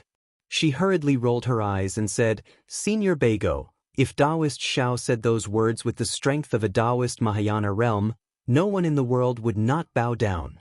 Who would dare to say no? However, this junior heard that Taoist Xiao was only around the 5th grade of origin energy. His strength was not as profound as Senior's. How could he dare to say such bold words? Beigo Jinming smiled and said, You are absolutely right. If Taoist Xiao said those words now, it would definitely be bold words. However, if he said those words back then, even this old man felt that it was somewhat arrogant. However, the situation that day was like this. Then, Beigo Jinming explained the situation. Kong Feng and Kong Jie were originally constables. After hearing this, they gnashed their teeth and said, The Jiang clan is really despicable. No wonder Taoist Xiao was so angry that he set up the blood steel. Chapter 4665. That's right. Taoist Master Shao didn't set up this blood steel to provoke us Confucian cultivators. It's a steel of justice for the human race. Beiguo Jinming nodded. Taoist Master Shao wanted to let the Jiang family and the Copper Pillar State know that even if the Taoist sect declined, justice still exists. If Confucian cultivators ignore justice, they will also decline. Oh, Senior Beiguo. Hearing this, Kong Feng nodded his head, but Kong Jie couldn't help but ask, why are there so many cracks on this blood steel? It doesn't look like a complete steel.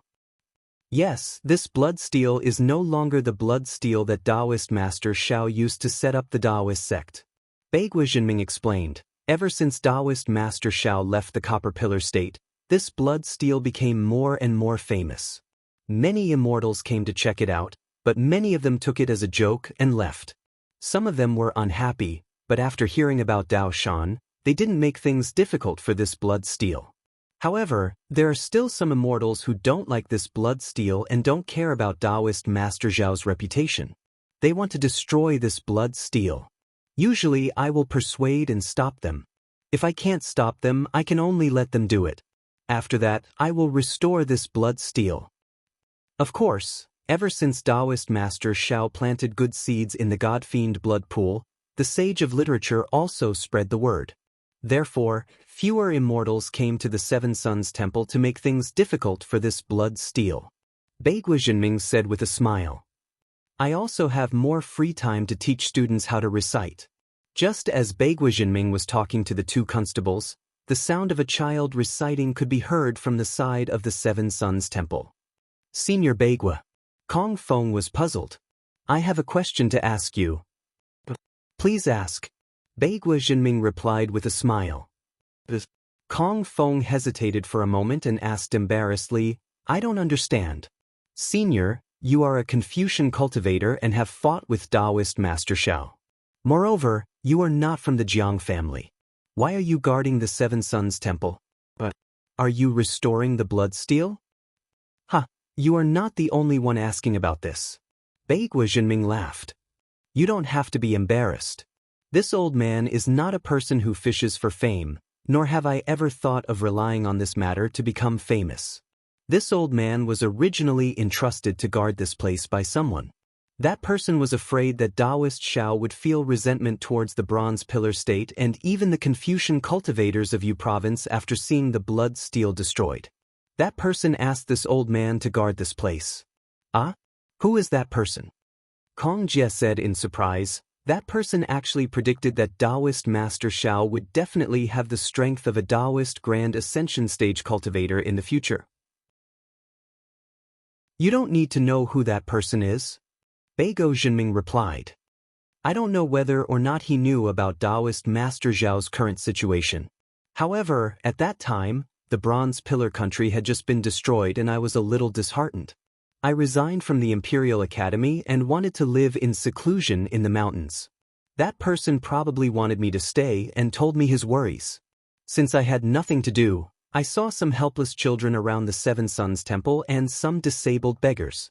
My heart skipped a beat and I thought of Dao Shan. The Taoist sect only knows how to give porridge while we Confucian cultivators know how to educate. I don't believe that I can't do better than Dao Shan. Therefore, I agreed to that person's request. On one hand, I will guard the blood steel and the Seven Suns Temple. On the other hand, I will teach those poor people how to make a living. Look at the Seven Suns Temple now. Isn't it more lively than the Seven Suns Temple in the past? The way we Confucian cultivators help the world far surpasses that of the Taoist sect. Che. Just as Beiguo Jinming was excitedly explaining, a voice came from the sky. I thought that you were guarding the blood steel for me out of kindness. I didn't expect you to be so determined to win and compete with the dead Master Dao Shan. Following the voice, a figure descended and stood in front of Beiguo Jinming. Taoist Shao? Beiguo Jinming was slightly shocked. He looked at Xiao Hua, who was not exactly the same as he was hundreds of years ago. He hurriedly bowed and said, Jinming greets Taoist Shao. Please forgive me. No need, no need. How could Xiao Hua let Beiguo Jinming bow? He hurriedly supported him with a smile and said, You and I are old friends. You are also. helping me guard the blood steel. How can I blame you? Kong Jie and Kong Feng did not dare to be negligent. They hurriedly bowed and saluted. However, there was a trace of fear in their eyes. After the two finished saluting, Xiaohua helped them up and said with a smile, I have already seen the situation of the two of you arresting the 3 Taoist sect cultivators. You too have justice in your hearts. Although the crimes committed by the 3 of them were not within the scope of your duties, you too still pursued them. I am deeply gratified. I will definitely not play favoritism just because they are Taoist sect cultivators. Moreover, in this old man's opinion, such a heartless person should be killed immediately to avoid any more trouble. Alright, I will let Taoist Xiao know. Kong Feng said respectfully, we are only constables and do not have the authority to make decisions. This matter can only be handed over to the Yamen for trial before being executed. Forget it, forget it. This is the matter of you Confucian cultivators. I do not care. Xiaohua waved his hand and said with a smile. Then, he raised his hand and a large hand-light image fell on the blood steel. Shua. The blood steel was easily pulled out by the large hand. Senior, this is. Kong Jie was slightly bewildered and hurriedly asked. Xiaohua looked at the cracks on the blood steel and the words on it and said, the Taoist sect in the world has already declined. Today, the hidden immortal sect opens. With me, Xiaohua, in the world, who dares to let their disciples be bullied? After saying that, Xiaohua looked at Beigo Jinming and said with a bit of self-mockery, thinking back, I was really arrogant. I actually wanted to fight against the entire Confucian sect with the strength of a 5th-grade origin energy. Today, I am standing at the peak of the 3 continents. Only now do I understand that the strength of our Taoist sect is not something that can be accomplished by one person. Even if I have such ambition, I do not need to erect a blood steel here. The steel that I want to erect should be in the hearts of the cultivators of the 3 continents. Following Xiaohua's words, the large hand clenched and the blood steel that had been destroyed by countless people and restored by Beigo Jinming instantly turned into powder. Seeing the powder of the blood steel floating in the air, Beigo Jinming's heart immediately lightened. However, at the same time, there seemed to be a trace of melancholy in his heart. Wait for the 2 of them to return. After Xiaohua destroyed the blood steel, he said to Kong Feng and Kong Jie, spread this matter to the cultivators of the world. My blood steel has been destroyed, but my heart will not change. If the disciples of the Taoist sect want to rise, they must constantly strive for self-improvement. At this point, Xiaohua suddenly laughed involuntarily. Kong Feng and Kong Jie were only bailiffs of 2 small countries. How could they have the qualifications to spread the news on his behalf? Moreover, they were Confucian sect cultivators. Thus, he waved his hand and said, you wait, I am thinking too much. Yes, Junior understands. When Kong Feng and Kong Jie heard this, they let out a long breath. Kong Feng smiled and said, Junior will spread the truth of what happened in Seven Suns Temple. Senior, please rest assured. N. Xiaohua nodded. After seeing the 2 of them salute, he flew away with Yu Feihu and the other 2. Taoist Xiao. Without waiting for Xiaohua to speak, Beigo Jinming first raised his hand and saluted. This old man thanks Taoist Zhao's magnanimity on behalf of the Confucian sect. No need to be so polite. Xiaohua said with a smile. Do Shanjun asked you to guard here. Isn't it because he is afraid that I will bring up old scores? Since I know your intentions, how can I really pursue the matter? Where is the magistrate? Hearing that Xiaohua immediately guessed that it was Do Shanjun, Beigo Jinming was puzzled and asked curiously, after the Battle of Black Wind Mountain, he resigned from his position as the Academy's magistrate. After that, he hurriedly came back and told this old man about this matter. I have not seen him in the past few hundred years. The magistrate is a hidden expert. Xiaohua naturally would not tell the truth. He only vaguely said, he has already returned to the place he should return to. That's good, that's good. Beigo Jinming nodded and said with a smile, back then, this old man felt that this person was different, which was why I made an exception and hired him. It seems like this old man's foresight is still not bad. Of course, Xiaohua echoed, The magistrate is also someone this old man admires. As he spoke, Xiaohua raised his eyes and looked at the source of the sound of reading not far away. He said thoughtfully, "Taoist Beigo, your academy is a little small." "How is that an academy?" Beigo Jinming replied, "That's just a school to enlighten young children." At this point, Beigo Jinming sighed again and said, "Back then, this old man fought with Taoist Xiao and was deeply moved. When this old man gave the Imperial Academy scrolls to Taoist Xiao, this old man also revisited these scrolls. At that time, this old man suddenly realized that the true essence of Confucian cultivation is not to fight, but to help the world and educate people. Governing the world with etiquette and enlightening the souls of people with Confucianism is what this old man should do." Xiaohua was a little surprised as he looked at Beigo Jinming.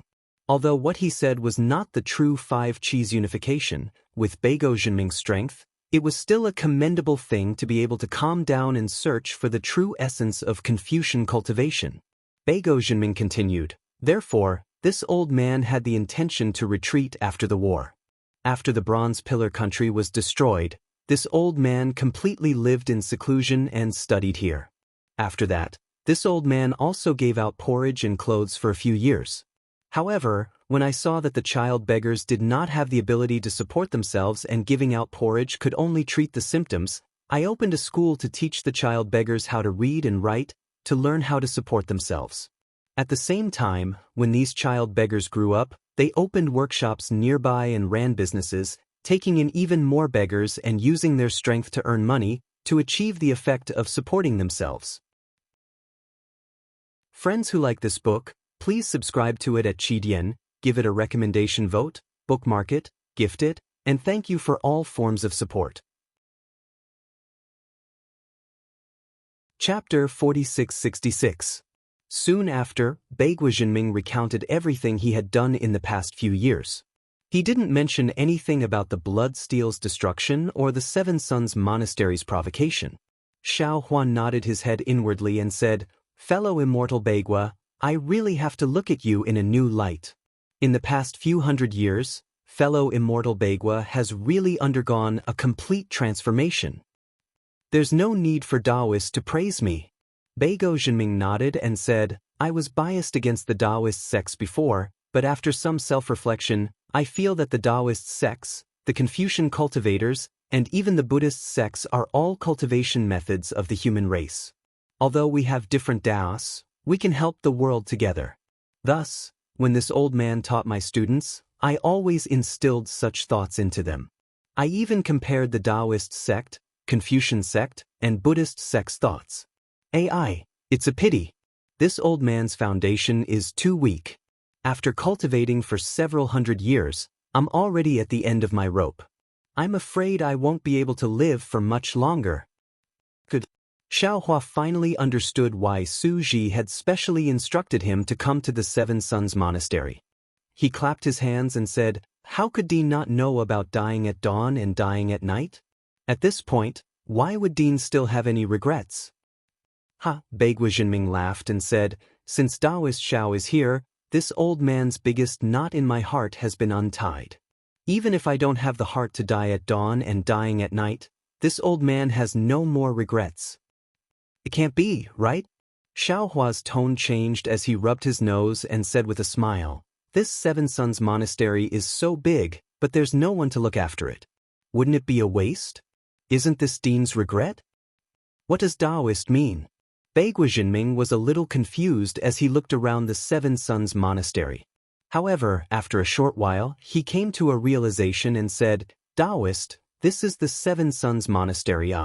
Although Taoist's blood steel is no longer here, with Taoist's current reputation, who would dare to study here? However, Taoist can rest assured, this old man will instruct the people in the library to look after this place well. Of course, it would be best if Taoist could send a Fortune Gate disciple over to take over this Seven Sons Monastery. This place is too small." Xiaohua did not conceal his thoughts, laughing as he said, "If my Fortune Gate wants to do something, the Xiao country can do it. There is no need to make arrangements here. How about this, immortal friend Beigua? I'll leave this place to you from now on." Beigo Jinming said with some fear, "You think too highly of me, spiritual master. This old man is already old, and I'm afraid my energy is limited." "It's fine." Xiaohua raised his hand and took out a jade bottle, handing it over to Beigo Jinming and said, "This is the rejuvenation pill. After fellow immortal takes it, you'll know how powerful it is." After stuffing the rejuvenation pill into Beigo Jinming's hand, Xiaohua looked at it again. He casually took out a large rock from the space and placed it at a corner of the Seven Suns Temple. He said, "I'll inscribe some words for fellow immortal and use them as instructions for the school. I believe that even if Dao sect cultivators come, they won't make things difficult for fellow immortal." Beigo Jinming looked at the rejuvenation pill in his hand, still unable to make a decision. Xiaohua did not make things difficult for him and said, "This is just an idea of mine. I can't bear to let the Seven Suns Temple be abandoned, and I can't bear to let the Yu province's child beggars have no books to read and no skills to survive. That's why I suggested this. Fellow immortal, you can think about it. If you feel that it's inappropriate, you can forget about it." After he finished speaking, Xiaohua activated his divine ability and raised his hand. Several golden lights fell on the huge rock, and after a series of light crackling sounds, several large characters were revealed on the huge rock. At the top, it said, "For Beigo Jinming." At the bottom, it said, "Fortune Gates Xiaohua." In the middle, it said, "Unity, tension, seriousness, liveliness." Spiritual Master. Beigo Jinming was stunned and said in shock, What does this mean?" Xiaohua's figure soared into the sky as he laughed. "This is Su. Professor Su's school's motto when he was young. It's written here to commemorate him. This old man respectfully sends Spiritual Master Xiao off." Seeing Xiaohua fly away, Beigo Jinming did not dare to delay. He stood in the Seven Suns Temple and respectfully sent Xiaohua off. When Xiaohua flew out of sight, a bitter smile appeared on his face. He looked at the words on the huge rock and shook his head. "AI, this old man took a lot of effort to get rid of this burden. I don't want to get into trouble again." However, when he turned around, he hesitated for a moment and looked in the direction of the school. He rubbed his chin and said, "A few days ago, Chu Chong said that there were 10 child beggars in the solitary leaf country who had nowhere to go. If they could come to the Seven Suns Temple, it would be a good choice. Forget it. This old man should take this rejuvenation pill and see what kind of effects it has." Immediately, Beigo Jinming sat on the ground and opened the jade bottle. He placed the rejuvenation pill refined by the lightning immortal into his mouth. That when Xiaohua flew out of the Seven Suns Temple, he felt relieved. He did not expect that the blood steel in the Seven Suns Temple would become a refuge for Taoist cultivators. If these Taoist cultivators were honest and upright, Xiaohua would not mind leaving the blood steel behind. However, after looking at Yu Feihu, Xiaohua knew that these Taoist cultivators would only come here to pay their respects. They would definitely not beg for protection. Moreover, the blood steel was just like Grandmaster Dao Shan's charity in the past. Although it could be seen as a good deed, it could not give people the ability to be self-sufficient. In the end, it would still be a declining Taoist sect. Moreover, the blood steel was not enough to support the Taoist sect's rise. It needed tens of thousands of Taoist cultivators like Xiaohua to stand out. Instead of leaving the blood steel as a burden to Beigo Jinming, it was better to leave the blood steel in the hearts of the cultivators of the 3 continents. It's exactly as Xian said. Xiaohua's figure stopped in midair. He was about to take out the immortal emperor's decree when he thought to himself, "The rise of Taoism can't be achieved by just relying on this Xiao and the Fortune Gate. Moreover, the current Grand Mist ancestor seems to be unreliable. This Xiao has to make more preparations before ascending." Before Xiaohua could take out the immortal emperor's edict, a familiar gaze swept over from afar. Xiaohua stopped in confusion and looked in the direction where the gaze came from. Not long after, Xian's graceful figure arrived on the clouds. Moreover, wasn't the person beside Xian the Bai? Xian. When Xiaohua saw Xian, he asked curiously, "Why are you here?" Xian covered her mouth and giggled. I am afraid that you will kill all the Confucian cultivators in the Jade Rock Nation in a fit of anger. I specially came to persuade you. Xiaohua rolled his eyes and replied, Do you think I am the Grand Mist Ancestor? Killing people for no reason? XNXN put down her hand and bowed towards Xiaohua in a very serious manner. I thank Taoist Xiao for letting those rash Confucian cultivators off. Xiaohua pinched his chin and his eyes curved like the moon in the sky. With a deep smile, he replied in a helpless tone, What can I do if I don't let them off? This Xiao is not only the Immortal Palace's master lay, but also the Immortal Palace's son-in-law in the future. How can this Xiao make things difficult for the princess's subordinates? Contrary to Xiaohua's expectations, XNXIN's face only flushed red. She wasn't particularly shy. Instead, she glared at him and said, It's good that you know. This is the disciple of the Confucian cultivators helping you grow. You are right to thank them. Xiaohua laughed loudly and raised his hand to grab XNXIN's hand. He said with a smile, This is the 9th princess's tone. Seeing Xiaohua raise his hand, and who was at the side, already knew what to do and moved to the side. You know it's the 9th princess, yet you still dare to touch her? XNXN glanced at and from the corner of his eyes. When she had already dodged, he pursed his lips and pinched Xiaohua's hand. Although he said that, he didn't pull his hand out. What are you doing here? Are you really afraid that I will lose my temper? Xiaohua held XNXIN's hand and asked again. On one hand, yes. XIN nodded. Your blood steel was destroyed by others. I was really afraid that you would be angry. After all, this is your face. Presumably, when the news of you reaching the Mahayana realm spread, those who destroyed the blood steel would be scared out of their wits. They would be afraid that you would come to their door.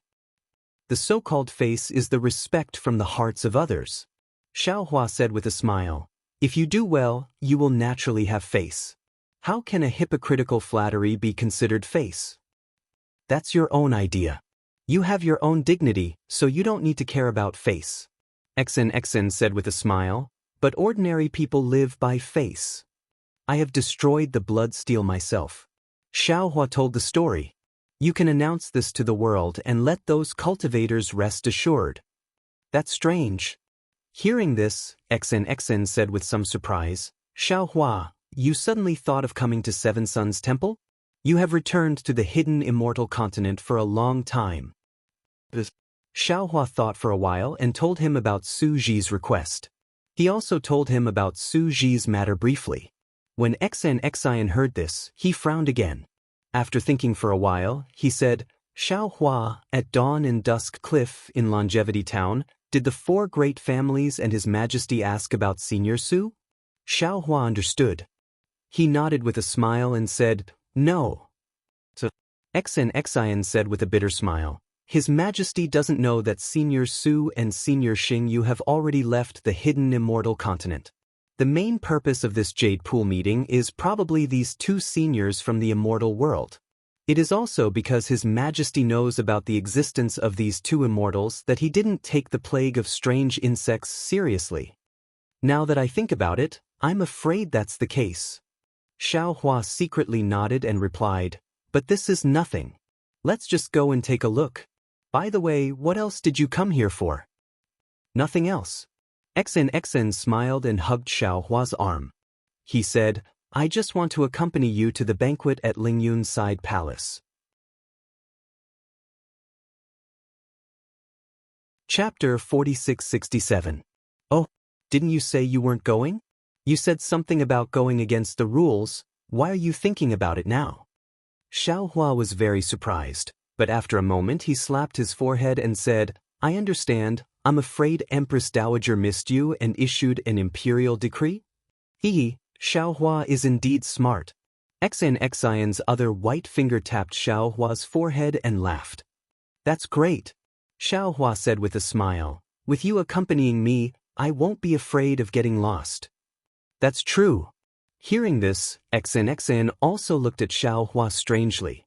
I've never seen a supreme being cultivator who could lose himself. You didn't before, but you do now. Xiaohua replied with a smile, then turned around and asked when did you return? Xiaohua's question was extremely meaningless. Rather than saying it was a question, it was better to say it was to cover up the awkwardness of him and Xian being spied on by others. And naturally didn't dare to be negligent, he hurriedly flew over and said, reporting to Sect Master, Disciple just returned and was kowtowing to Her Highness when Empress Dowager issued an imperial decree. Disciple originally didn't want to come, but Her Highness said Disciple had meritorious service, and Empress Dowager's imperial decree also mentioned Disciple, allowing Disciple to follow to Lingyun's side palace. Alright then, come with us. Xiaohua smiled and nodded. Then, the two sweetly urged their figures and rushed into the 9 heavens. And followed closely behind, flying towards the earth fire wind lightning. After flying for half an hour, astral winds appeared high in the sky. Xen stopped and pulled her arm out of Xiaohua's and said with a smile, Xiaohua, Lingyun's side palace isn't within the immortal palace. I don't know where His Majesty has placed it, so I can only open His Majesty's imperial decree and Empress Dowager's imperial decree and let the patrol envoy lead the way. Lingyun's side palace isn't within the immortal palace? Xiaohua asked curiously, then why did His Majesty dare to invite the 4 great clans again? Xen explained, the immortal palace and hidden immortal continent's time is different. A day in the immortal palace hides an immortal for a year. If His Majesty is in charge of the affairs in Lingyun's side palace, how can he command the immortal palace troops to resist the strange insects? Of course, if it was an emergency, His Majesty had other ways to deal with it. However, there was no need to be so anxious this time. His Majesty might have used the celestial imperial artifact of the heavenly court to set up the Lingyun side palace outside the immortal palace. As long as the immortal imperial equipment is not too far away from the immortal palace, His Majesty's golden throne can still be activated. So that's how it is. Xiaohua nodded. The immortal palace really has a lot of secrets. If you hadn't told me, I really wouldn't have known. Your fortune gate has a lot of secrets. The corners of Xian's mouth curled up, and she said with a smile, I've heard that there are stories about the 10 elders of the sect. I've been counting them, but I still don't know who they are. Do you want to know? Xiaohua rolled his eyes and said eloquently, if you want to know, just say it. If you don't say it, how would I know you want to know? Although you look at me with sincerity, you still have to tell me what you want to know. Do you really want to know? Then let me tell you. Do you really want to know? Don't tell me you really want to know? Xen was stunned when she heard this, and then she laughed until she swayed back and forth. When tears came out of her eyes, she only said one word, no. Beside her, and also laughed when she heard this. But she didn't dare to be rude like Xen. She covered her mouth and stomach, holding it in really hard. Alright, since you don't want to know, then I don't need to tell you. Xiaohua shrugged and replied somewhat innocently, you said you don't want to know, it's not that I don't want to tell you. Xiaolang, do you need to eat a spirit fruit to moisten your throat? As Xian said this, she also pretended to take out a red spirit fruit from her Qinkuan bag and handed it to Xiaohua. Xiaohua didn't look at the spirit fruit, but looked at Xian's red lips. He swallowed his saliva and said in a low voice, I should moisten my throat. Don't you dare. Xen curled her lips and said, don't even think about it now. As she said this, Xen stuffed the spirit fruit into Xiaohua's mouth, and without waiting for Xiaohua to do anything, she raised her hand, and a ball of multicolored light appeared from her hand. Within the multicolored light, a brocade that was several feet in size appeared. This brocade was gold in color, and a lifelike phoenix was embroidered on it. Around the phoenix were many armor inscriptions, and these armor inscriptions were like 100 birds flying around the phoenix. A moment later, a faintly discernible cry sounded from the brocade, and the phoenix flapped its wings and flew out from the multicolored light. Boom boom boom. Hundreds of vast chi pillars appeared from the void and fell into the phoenix's illusory figure. Although the vast chi pillars were only the size of a thumb, in a few breaths, the phoenix grew to about 100 feet in size. As the phoenix spread its wings, the illusory figure crashed into the earth, fire, wind, and lightning and disappeared. Interesting. Xiao Hua faintly smiled and also took out a golden brocade from his bosom. This brocade's luster and multicolored light was no different from a new one. However, a dragon shape rushed out from it. This dragon shape was different from a real dragon. There were no dragon scales on its body, only an extremely large amount of inscriptions flowing within the dragon shape.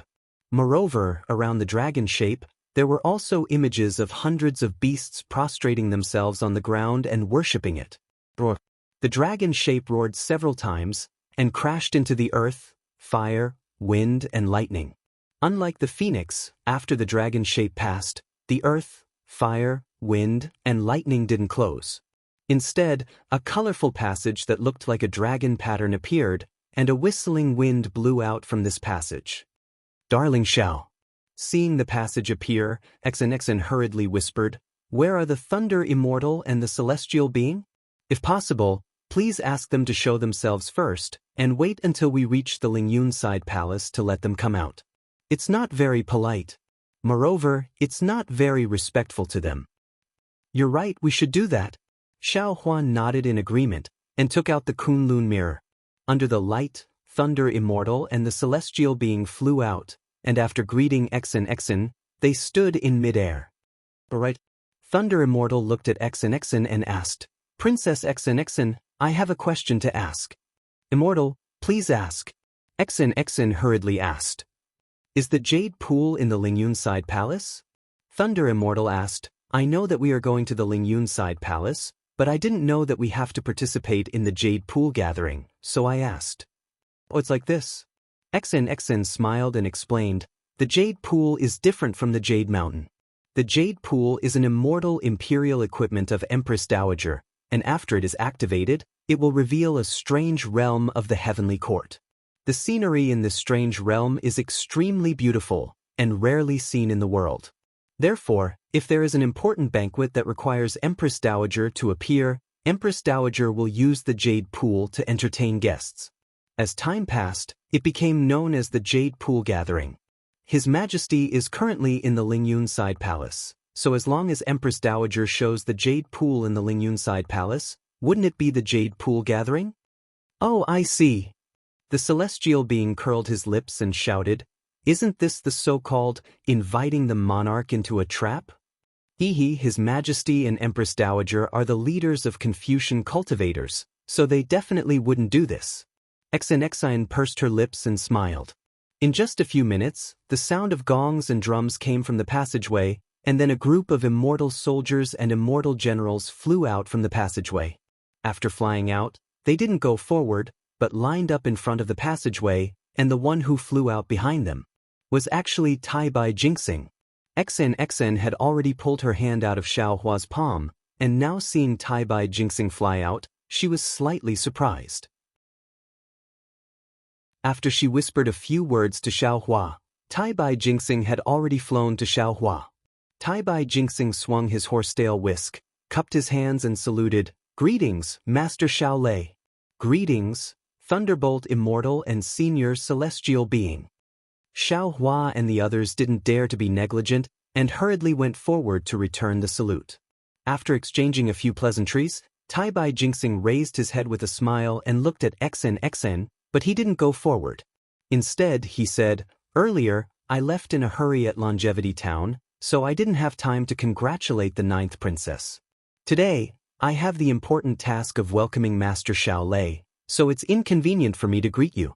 When the 9th princess's big day comes, I'll prepare a big gift to congratulate the 9th princess." "Lord Tai Bai Jinxing, you're too polite." XNXN replied with a smile, "You're an important minister of the Immortal Palace, so there's no need for formalities. When the time comes, you'll just have to be there to congratulate me." While the two were talking, the earth, fire, wind, and thunder palace to their left let out another roaring sound. A cloud flew down like a waterfall, and a flying phoenix palanquin surrounded by dozens of women in palace attire flew out from the cloud. Seeing the flying phoenix palanquin appear, XNXN and Bai Anne's eyes were filled with surprise, and they looked at each other. Greetings, ninth princess. The dozens of women flew in front of Exen, and all of them knelt on the cloud, and said in unison. Exen waved her hand, and said indifferently, "You may rise." "Yes, Your Highness." The group of women stood up, and shouted again, "Your Highness, please get on the palanquin." "All right." Exen nodded thoughtfully and then said to Xiaohua, "Xiaohua, I'll take my leave first. See you at the Lingyun Side Palace." "Farewell, ninth princess," Xiaohua said with a smile, and cupped his hands. "You may rise." Exen covered her mouth and smiled, and her figure landed on the flying phoenix palanquin. And also hurriedly flew to the side of the flying phoenix palanquin. A group of palace maids lifted the palanquin, and the cloud under their feet flew backward into the earth, fire, wind, and thunder palace. The immortal soldiers and immortal generals at the side also bowed, and there was no lack of etiquette. After Xin and the others disappeared into the earth, fire, wind, and thunder palace, Taibai Jingxing said with a smile, "Master Shaolei, please don't blame us. This is the etiquette of our Confucian cultivators. With the ninth princess here, we need to send her back to the palace first." "Don't blame us, don't blame us." Xiaohua saw that Exen was valued by the immortal palace, so how could he blame her, and replied with a wave of his hand. After waiting for a while, Taibai Jingxing waved his horsetail whisk and shouted, "Bring the immortal palace's heavenly horses over." "Yes, my lord." The group of immortal soldiers replied, and brought over 3 heavenly horses from not far away. The heavenly horses were more than 100 feet long, and their bodies emitted a milky white brilliance. Within the brilliance, countless strands of noble qi condensed into the shape of strips and danced like little snakes. Under the heavenly horses, lily-like clouds quietly bloomed as the horses' hooves landed. When the 3 heavenly horses flew in front of Xiaohua and the others, Taibai Jingxing raised his hand with a smile and said, "Master Shaolei, Thunder Immortal, immortal friend heavenly man, please." "Thank you, immortal friend." Xiaohua knew that this was the immortal palace's etiquette, and no longer modestly declined. He raised his hand to signal and floated onto a heavenly horse. Soon after, Thunder Immortal and Heavenly Man also each landed on a heavenly horse. Returned to the Lingyun Side Palace. Taibai Jingxing stepped on a cloud and flew to the side of Xiaohua and the others and ordered, "Yes, my lord." Following the group of immortal soldiers and immortal generals' reply, everyone urged their figures to enter the passage. When the last immortal soldier's figure disappeared, the entire passage slowly shrunk and disappeared in a moment. The passage with dragon patterns seemed to be very long. Xiaohua rode on the heavenly horse and looked at the layers of earth, fire, wind, and lightning rushing behind him like flowing water, and couldn't help but be somewhat stunned. After a full meal's worth of time, layers of multicolored light appeared in front of the passage, and it was obvious that they had already reached the end. Xiaohua looked at Taibai Jingxing and said in a low voice, "Immortal friend, previously when I took out His Majesty's Imperial Edict, it seemed that in less than half a cup of tea's time, Immortal friend appeared. Could it be that Immortal friend didn't come from the Lingyun Side Palace?" Taibai Jingxing said with a smile, "Of course. Master Xiaohua is the distinguished guest of this Jade Pool meeting. This old man has already been waiting in the nearby earth, fire, wind, and lightning. I'll have to trouble you, immortal friend." Xiaohua somewhat bitterly smiled and cupped his hands. "It's nothing. This old man's mission this time is to invite Master Xiaohua to the Lingyun Side Palace. Waiting for a moment is really nothing."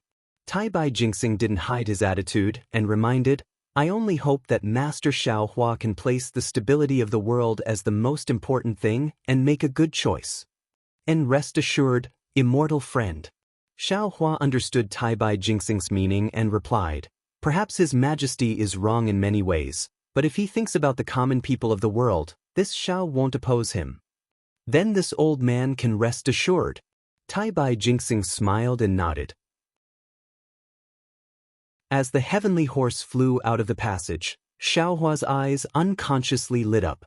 He saw that this was a huge space, and when he scanned it with his divine sense, he actually couldn't see the end of it.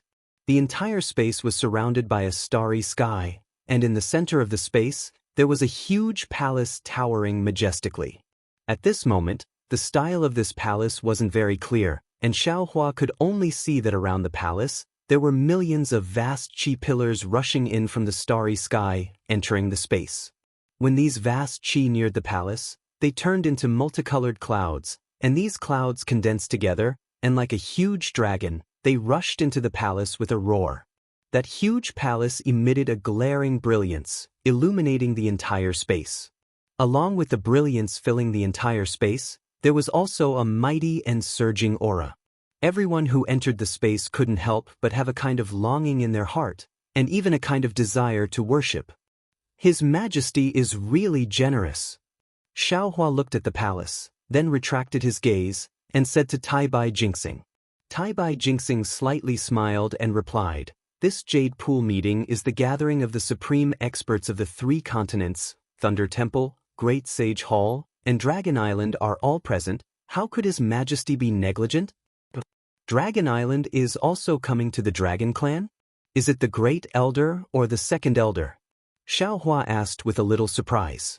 Taibai Jinxing thought for a moment, then replied, "This old man doesn't dare to make wild guesses. Previously, the Great Elder came, and the Second Elder also came." Xiaohua knew that Taibai Jinxing had been waiting in the Earth Fire Wind Lightning Palace all along, and presumably, he didn't know who would come to the Immortal Palace, so he didn't ask anymore. The Pegasus flew for another half a cup of tea's time, and that huge palace was finally near. Only now did Xiaohua see it clearly. This was an incomparably huge palace, like a lofty mountain. What welcomed Xiaohua was a huge palace door, and at this moment, the palace door was tightly shut, and above the palace door was a vermilion red. When one's gaze fell on this vermilion red, a boundless and imposing aura was emitted from within, and could instantly drown one's gaze. Within the vermilion red that was like a vast ocean, there were 81 golden stars nailed within. These stars were arranged neatly, and looked like a decoration, but between the stars, cryptic fluctuations were faintly revealed. It was clearly a mysterious defensive formation. Above the door of the palace, there was another 9-colored ray of light.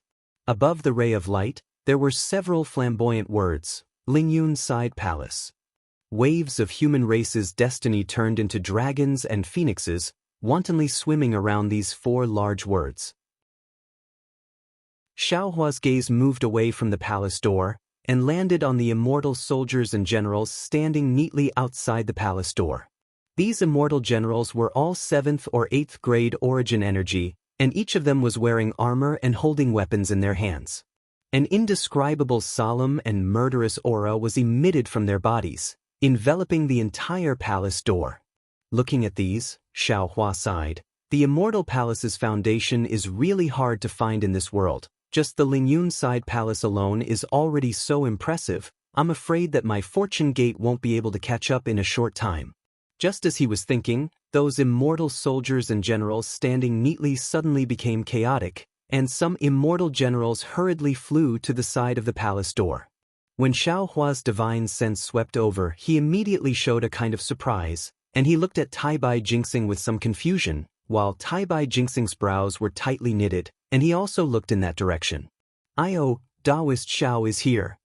Xiaohua's divine sense swept over, and the Grand Mist Ancestor's voice sounded as if a heavy burden had been lifted off his shoulders. "Quickly move aside, this old man wants to participate in the Jade Lake gathering with Taoist Xiao."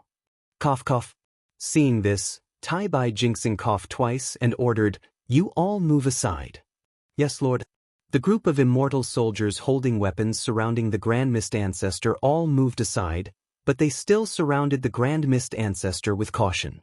Seeing that the immortal soldiers and generals had moved aside, the Grand Mist Ancestor sneered several times, and flew in front of Xiaohua with Anya Zi and Taoist Rider Crane. He raised his hand and saluted, "Taoist Xiao, this time, the alien insects are very powerful." This old man also burned with anxiety when I received the news, and wanted to come up with a plan for the survival of the human race in the 3 mainlands. But when this old man heard that the Immortal Palace was holding the Jade Lake gathering here, they didn't invite this old man. Although this old man's sky-bearing palace has just been built, it is still a part of the Tao Gate's strength, so this old man chased here, wanting to work together with Taoist Shao for the sake of the Tao Gate. However, the Immortal Palace bullied the Tao Gate's weak strength, and actually didn't allow this old man to enter the Ling Yun side palace. Taoist Shao, this old man's heart can be seen by the heaven and earth, you must make the decision for the Tao Gate. Looking at the Grand Mist ancestor's serious appearance, Xiao Hua sneered in his heart. Although he didn't like to fight and scheme, he also didn't like to be used as a stepping stone by others. After patiently waiting for the Grand Mist ancestor to finish speaking, he indifferently replied, "Fellow Taoist Grand Mist, the Jade Lake Gathering is a banquet organized by Immortal Emperor Go Qin. Who he invites and who he doesn't invite, this Shao can't decide. Moreover, whether or not to participate in the Jade Lake Gathering, whether or not you have the strength to fight the alien insects, it has nothing to do with your own strength, whether you look down on the Tao Gate or not." Without waiting for Xiao Hua to finish speaking, the Grand Mist ancestor said with a surprised expression, Are you Taoist Shao? Could it be that you've forgotten?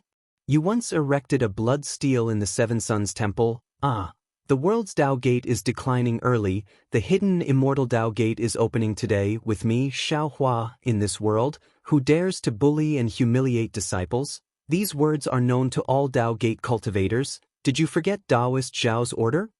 Hearing these words, Xiao Hua's expression became even colder. He indifferently replied, "This Xiao naturally remembers the words that this Xiao said.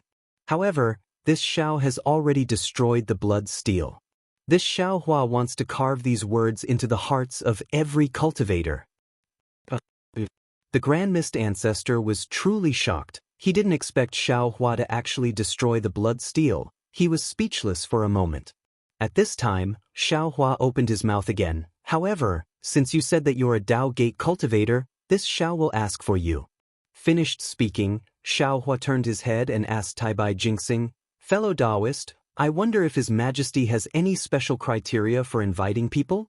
After all, fellow Taoist Grand Mist is also a member of our Tao Gate. He's willing to cooperate with the Immortal Palace to fight against the strange insects. His Majesty shouldn't reject him, right?"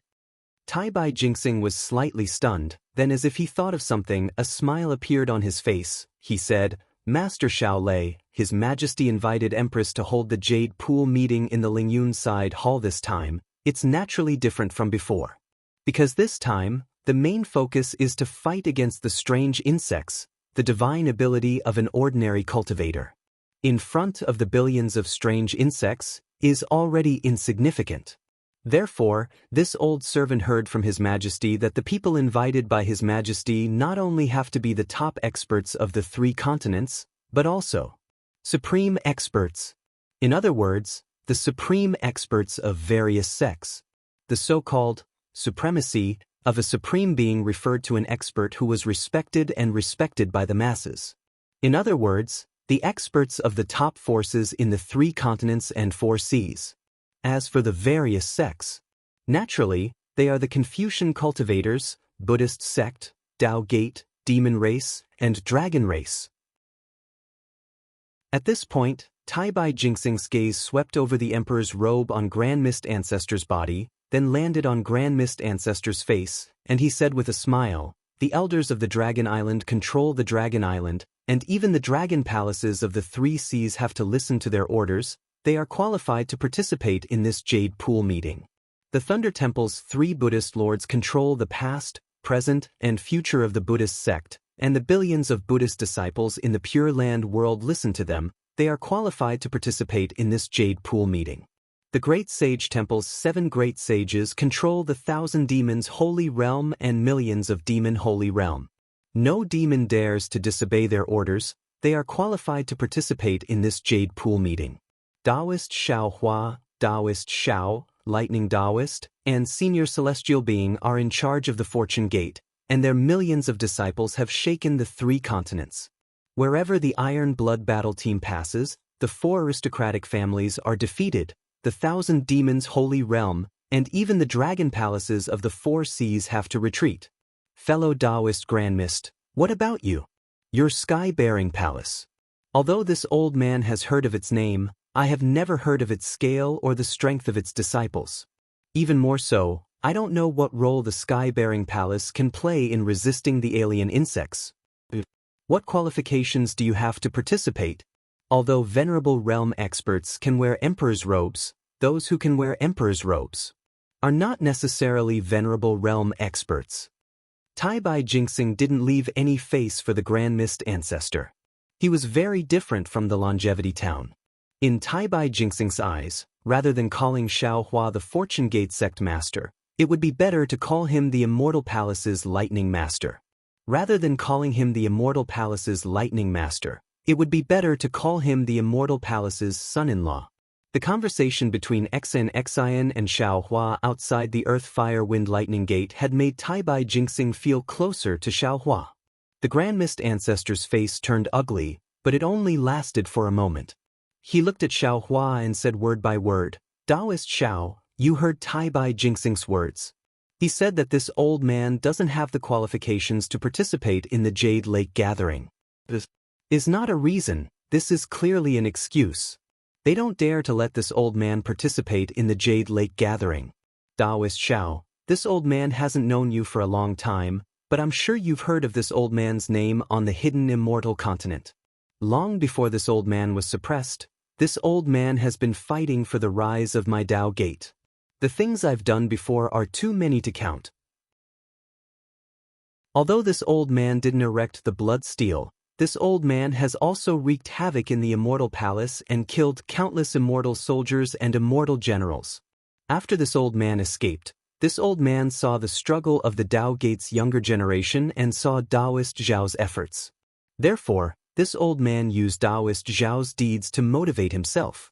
Now, this old man's cultivation may not be as high as Taoist Zhao's, and my sky-bearing palace may not be as strong as the Fortune Gate, but this old man is also a member of the Dao Gate, a member of the three mainlands human race. The rise and fall of a country is everyone's responsibility, so why can't this old man contribute to the survival of the three mainlands? This old man earnestly requests Taoist Xiao that the Dao Gate is a family, so don't put the differences between the sects in your eyes.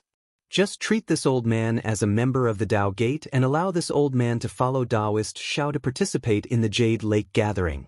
Listening to the Grand Mist ancestor's dignified words, if Xiao Hua didn't know about Prince Lan's matter, he might have softened his heart and agreed. Unfortunately, Xiao Hua had seen through the Grand Mist ancestor's ruthless side and knew that what he said was completely different from what he thought in his heart. Therefore, he pondered for a moment and nodded. Taoist Grand Mist ancestor is right. You're a member of my Dao Gate and like this old man, you're also working hard for the rise of my Dao Gate. This Jade Lake gathering is very important to my Dao Gate, so this old man must abandon all prejudices and scruples, and be honest with Taoist Grand Mist ancestor and participate in the Jade Lake gathering with Taoist Grand Mist ancestor. Good. The Grand Mist ancestor clapped his hands and said, Taoist Xiao is right. You and I are both members of the Dao Gate, so how can we separate ourselves? Good. Xiao Hua clapped his hands and said, since Taoist Grand Mist ancestor agrees with this old man, then, Taoist Grand Mist ancestor, please tell this old man where the Sky-Bearing Hall is, how many disciples there are in the Sky-Bearing Hall, and how many experts like Taoist Rider Crane and Inyezi there are. Don't worry, this old man will definitely not tell a single word to the Immortal Palace. Ah? The Grand Mist ancestor was originally happy, but when he heard Xiao Hua's words, he was stunned. Xiao Hua ignored the Grand Mist ancestor and turned to Tai Bai Jinxing. Taoist friend, you must have information about my Fortune Gate, right? A smile appeared on Tai Bai Jinxing's face as he nodded and said, of course, the Fortune Gate is like the sun in the sky. How can my immortal palace not have information about the Fortune Gate? As he said that, Tai Bai Jinxing took out a jade eye ring and handed it over to Xiao Hua. After Xiao Hua received the jade eye ring, he activated the eye clear technique and passed it to the Grand Mist ancestor, saying, this is all the information about my Fortune Gate, please keep it well. The Grand Mist ancestor was flustered and exasperated. He had Prince Lan as his spy, so he knew more than the Immortal Palace. How could he put Tai Bai Jinxing's jade eye ring in his eyes? Moreover, he also knew that once he accepted this jade eyes, which was even more useless than a chicken rib, he would have to tell Xiaohua everything about the sky-bearing palace hall. Of course, he could hide it, but if he hid too much, Xiaohua was not a fool. How could he believe him? Seeing that the Grand Mist Ancestor did not accept the jade eye ring, Xiaohua raised his eyebrows and asked in confusion, What's going on? Taoist Grand Mist Ancestor, didn't you say that you wanted to be honest with me? This is information about my fortune gate. Does Taoist friend not need it? The Grand Mist Ancestor remained silent, and Taoist Rider Crane couldn't help but ask, Taoist Xiao, what do you mean by this? Could it be that you don't trust my sky-bearing hall? Shut up. Before Xiaohua could say anything, the lightning Taoist roared, Who do you think you are? Is there a place for you to speak? My sect master gave all the information about the fortune gate to your sky-bearing hall because he doesn't trust you? First Elder Sect Master? Not to mention Taoist Rider Crane, even Tai Bai Jinxing was stunned. Even Grand Mist Ancestor was shocked. His heart, which had been struggling to make a decision, finally made a decision. Besides, who the hell do you think you are? I've never seen you before, so why should I trust you? The lightning Taoist didn't give Taoist Rider Crane any face, and he sneered, If you want my fortune gate to protect you, you can join my fortune gate. Using a dog fart sky-bearing hall to fool people, do you think I'm a fool? The Grand Mist Ancestor chuckled, and he looked at the lightning Taoist and asked, If Taoist Xiao is the fortune gate sect master, then I presume the lightning Taoist is the second sect master? What's wrong? I'm the second sect master. With my strength, can I be the second sect master? The lightning Taoist glanced at the Grand Mist Ancestor and replied arrogantly. Hearing the lightning Taoist's words, the Grand Mist Ancestor sneered in his heart. He already understood why Xiaohua called himself the sect master. Wasn't he trying to unify the three mainlands? The Grand Mist Ancestor had carefully studied Xiaohua's actions, and he had come to a conclusion. Xiaohua was a rare Dao sect cultivator, but he was definitely not a qualified Dao sect leader. Not to mention that he was indecisive and didn't know how to win over people's hearts. Just the fact that he couldn't kill decisively meant that he couldn't be compared to him. The Longevity Town. Rather than saying that the Grand Mist Ancestor was using Xiaohua's indecisiveness to barge into the three mainland's supreme experts, it was more accurate to say that he was taking a risk to test Xiaohua. The Grand Mist Ancestor knew that if he was in Xiaohua's shoes, he definitely wouldn't allow two Dao Gates voices to exist in the Longevity Town. But the result was exactly the same as the Grand Mist Ancestor's expectations. Xiaohua had indeed allowed him to speak, and he had even allowed him to say a lot of things that were disgraceful to Xiaohua. The most important thing was that Xiaohua didn't make a move against him. As for the Jade Lakes gathering, the Grand Mist Ancestor understood it better than Xiaohua. This was the best opportunity for him and his sky-bearing hall to stand out. He didn't receive the Immortal Palace's invitation, so he didn't have the opportunity to participate. But he didn't go to the Fortune Gate to discuss with Xiaohua. Instead, he went to the Soaring Cloud Side Hall's entrance to block Xiaohua's way and force him to agree. Of course, the consequences of forcing Xiaohua to agree, as well as other possible scenarios, were already in his mind. Bringing out the sky-bearing hall's structure, disciples, and so on was also within his expectations. Now that he heard the lightning Taoist reveal that Xiaohua was the Fortune Gate's first master, the Grand Mist Ancestor felt a sense of crisis. He knew that if he couldn't enter the Jade Lakes gathering today, he wouldn't be able to occupy a position among the four superpowers. He was afraid that he wouldn't have the chance to compete with Xiaohua in the future. So, while his mind was spinning, the Grand Mist Ancestor opened his mouth again. He looked at the celestial being and laughed. So, fellow celestial being is the third master? What does it have to do with you whether I am the third master or the eighth master? The celestial being coldly replied, completely ignoring the Grand Mist Ancestor. The Grand Mist Ancestor didn't take the celestial being's eighth master seriously. He laughed and received Xiaohua's jade eye. Then he took out a jade eye and handed it to Xiaohua. Taoist Xiao, this is something this old man specially prepared for Taoist. Taoist will know when he sees it. Oh? Is that so? Xiao Hua raised his eyebrows and laughed. People often say that a wise man submits to circumstances. Fellow Taoist Grand Mist is indeed an ambitious and ruthless person.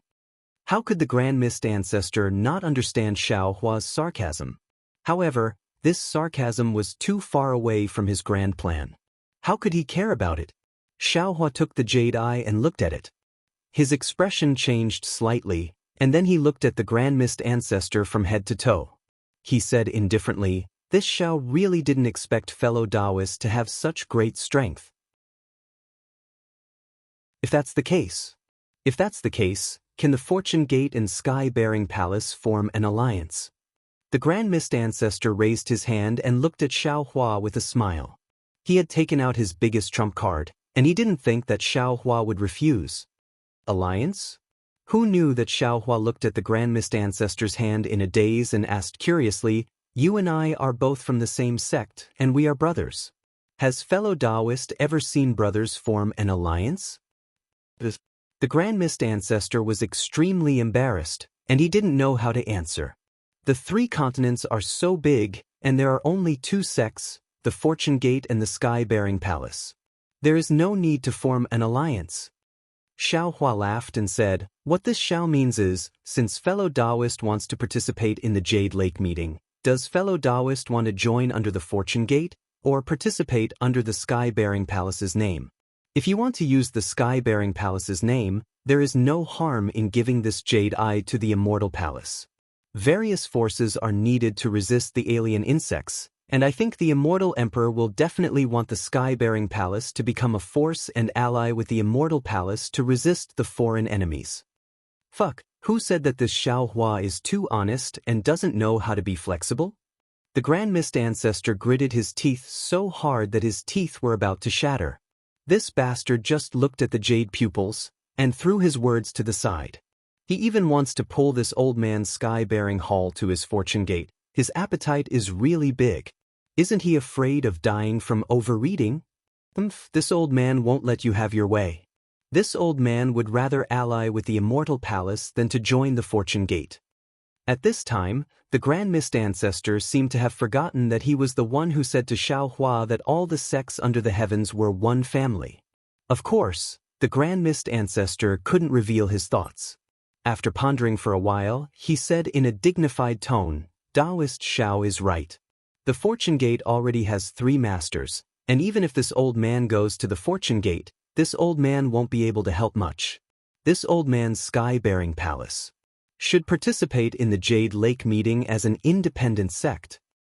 And, since fellow Taoist has made a decision, then it's easy to handle." Xiao Hua smiled faintly when he saw the Grand Mist ancestor's hand reaching into his chest as if he was about to take out another jade eye. Xiao Hua raised his hand and passed the jade eye to Tai Bai Jinxing as he said, "It's not good for this Xiao to take out the Sky-Bearing Palace's jade eye again. Why don't you pass it to the Immortal Palace?" Seeing that Xiao Hua had casually tossed the jade eye pearl to Tai Bai Jinxing as if he was tossing a blade of grass, the Grand Mist ancestor felt even more embarrassed and angry. His hand, which was in his bosom, froze in place, feeling extremely awkward. He looked at Tai Bai Jinxing again and took the jade eye. His clear eyes swept over it, and he exclaimed, "What a big Sky-Bearing Palace!" This old man really didn't expect that fellow Taoist Grand Mist would be so generous under the eyes of my Immortal Palace. This old man has really learned a lot. Hearing Tai Bai Jinxing's exaggerated tone, how could the Grand Mist ancestor not know that there was a hidden meaning in his words? Who knew if there would be another, but in a while? Thus, the Grand Mist ancestor decided to endure hardships and wait for Tai Bai Jinxing's humiliation. Sure enough, Tai Bai Jinxing changed the topic and cupped his hands apologetically, "But this matter is of great importance. This old man has no authority to make a decision. I must ask for the Immortal Emperor's decree. If fellow Taoist Grand Mist is willing, can you wait here for a while?" Of course. Since it had come to this, how could the Grand Mist ancestor say no? A smile appeared on his face as he cupped his hands and said, "I'll have to trouble fellow Taoist with this matter." No problem. Tai Bai Jingxing placed the jade eye into his sleeve and said respectfully to Xiao Hua, Taoist Xiao, please. Xiao Hua nodded and urged the Pegasus to fly towards the entrance of the Lingyun side hall. Before the Pegasus landed on the stairs, a thunderous sound came from the Lingyun side hall. Boom boom boom. 81 streaks of 5-colored clouds rushed out from the entrance of the Lingyun side hall and turned into 81 dragons dancing in the sky. Golden light flashed as the vermilion door slowly opened. A solemn aura that seemed to split heaven and earth gushed out from the door. A loud voice resounded in the entire space. Fortune Gate's first master Xiao Hua, Taoist Xiao Hua, Fortune Gate's second master Lightning Taoist, Fortune Gate's third master Heavenly Being has arrived. Ha, Dragon Master Xiao, when I heard that you were coming to the Immortal Palace, this old man had been waiting for you for a long time. I didn't expect you to be so patient, insisting on waiting for the Jade Lake meeting to start before coming. Just as the welcoming voice fell, another loud voice resounded in the music. Following this voice, a huge dragon that could break through the entrance of the Lingyun side hall appeared. Wasn't this the Dragon Island's second elder, Aoe? Chapter 4668. Damn it, damn it, damn it. Tai Bai Jingxing wasn't the only one who was surprised. Even the Grand Mist Ancestor's eyes flashed with extreme jealousy. He cursed in his heart, how can an invited guest rush to greet someone before the immortal emperor? If the Dragon Island didn't value Xiao Hua, why would the second elder of the Dragon Island personally appear? Greetings, Dragon Master Xiao. A golden light flashed behind Aoe as the golden-winged Peng flew out and laughed. There was another giant dragon beside him. Wasn't that the profound armored pentahorn dragon? Even though the pentahorn dragon had a trace of disdain on his face, he didn't hesitate and said, the famous Dragon Master Xiao is actually like this. This saint has long heard about it, but after seeing it today, I'm still in awe of Dragon Master's temperament. Damn it, isn't it just the West Sea Dragon Palace? Xiao Hua wasn't surprised when the golden-winged Peng came out. However, when he saw Aoe and the pentahorn dragon, he immediately understood that Jiang Hong's killing of the West Sea had attracted the attention of the Dragon Island. As expected, the Dragon King of the Eastern Sea, Ao Qian, appeared behind the profound armored pentahorn dragon. However, Ao Qian bowed and said, Greetings, Dragon Master Xiao. I didn't know that the Buddha of Xuanji Mausoleum was actually your nephew. I apologize for my lack of manners. After Ao Feng obtained the scriptures from the Nirvana paradise, he mentioned to me many times how the Buddha of Xuanji Mausoleum had taken care of him along the way. This humble Taoist greets fellow immortals. Xiao Huan naturally couldn't greet them when others were so courteous. He hurriedly flew down from the Pegasus and stood in front of the soaring cloud side hall's door before bowing to return the greeting. Xiao Hua didn't activate his transcendence golden body, which was the figure of an ordinary human.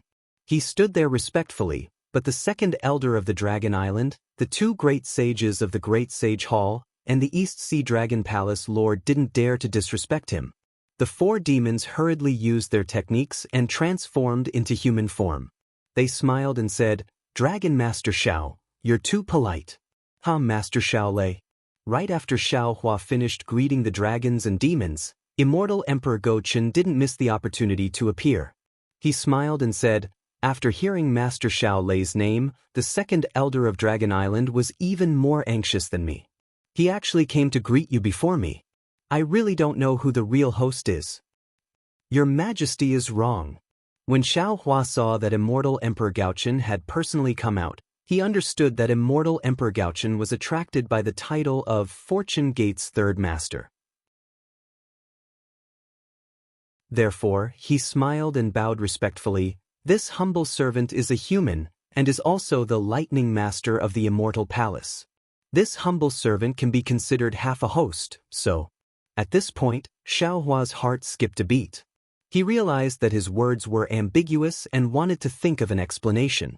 After Immortal Emperor Go Chen, Dongfang Qiong also smiled and said, Master Xiao Lei is also wrong. If we're talking about half a host, this old man can barely be considered half a host. You can only be considered half a host. Xiao Hua was secretly happy. Dongfang Qionghao's words made immortal Emperor Gochen even more sleepless, so he didn't say anything else. He just casually replied, "That's right, that's right. This Xiao has always been afraid of making a fool of himself in this kind of situation. I only said one sentence and immortal friend Dongfang exposed me." Dongfang Qionghao smiled and said, "That's even better. At the Jade Lake banquet, Empress Dowager Celestial Palace's immortal peaches and immortal palace's wine are plentiful. Master Xiao can punish himself." Troublesome, troublesome. Xiao Hua patted his forehead in distress. This Xiao is most afraid of wine. If you want to enter the school of the Emperor Star, how can you not have a good alcohol tolerance? The golden-winged Great Peng laughed and said, Come, let's have a drinking competition with this sage." The group of venerable realm experts laughed and invited immortal Emperor Gochen to go first. Xiao Hua, Thunderbolt Immortal, and the heavenly being stood in the middle. The Dragon Island's second elder and the others followed behind and entered the Lingyun side hall. Tai Bai Jingxing looked at the Grand Mist Ancestor in the distance and sneered. He naturally didn't dare to enter the Lingyun side hall through the main door. After the main door was closed, he flew through the side door. As for when he could deliver the Grand Mist Ancestor's Jade Eye and report the Grand Mist Ancestor's intention, it depended on his mood. Damn it. The Grand Mist Ancestor naturally saw all of this, and his anger was unprecedentedly strong.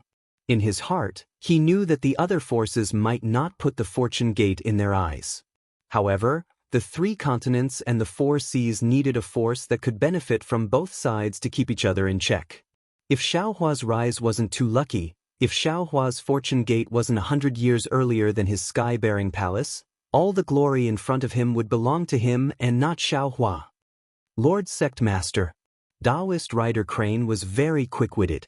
Seeing the Grand Mist Ancestor's uncertain expression, he hurriedly whispered, "According to this subordinate's knowledge, no matter how many times the Jade Lake gathering has been held, it seems there has never been such a reception. The Great Sage Hall, Dragon Island, and Immortal Palace have given Xiao Hua too much glory." In this subordinate's opinion, the peak of prosperity is bound to decline. I'm afraid there are many hidden dangers behind this glory. Taoist Rider Crane's Lord Sect Master made the Grand Mist Ancestor's heart itch. He smiled and nodded. "Your opinion is exactly what I think. Xiao Hua is just a Tao Gates child. How would he know how to strategize? Didn't you see that he actually destroyed his own blood steel? Isn't this giving others a reason to criticize him? A person who goes back on his words. It's only because of the current situation of the 3 continents that he can be so arrogant. AI, the times make heroes in terms of luck. I'm still half a step behind Xiao Hua. Lord Sect Master's luck is about the same." Taoist Rider Crane laughed. "At this time, being praised by everyone is like being roasted on a fire. When it's time to make the real arrangements, only then will the cultivation base be tested." In this subordinate's opinion, Lord Sect Master's magic power is divine and can control yin and yang. Lord Sect Master is the one with the real good luck. Humph, good luck is just a facade. The Grand Mist Ancestor coldly snorted.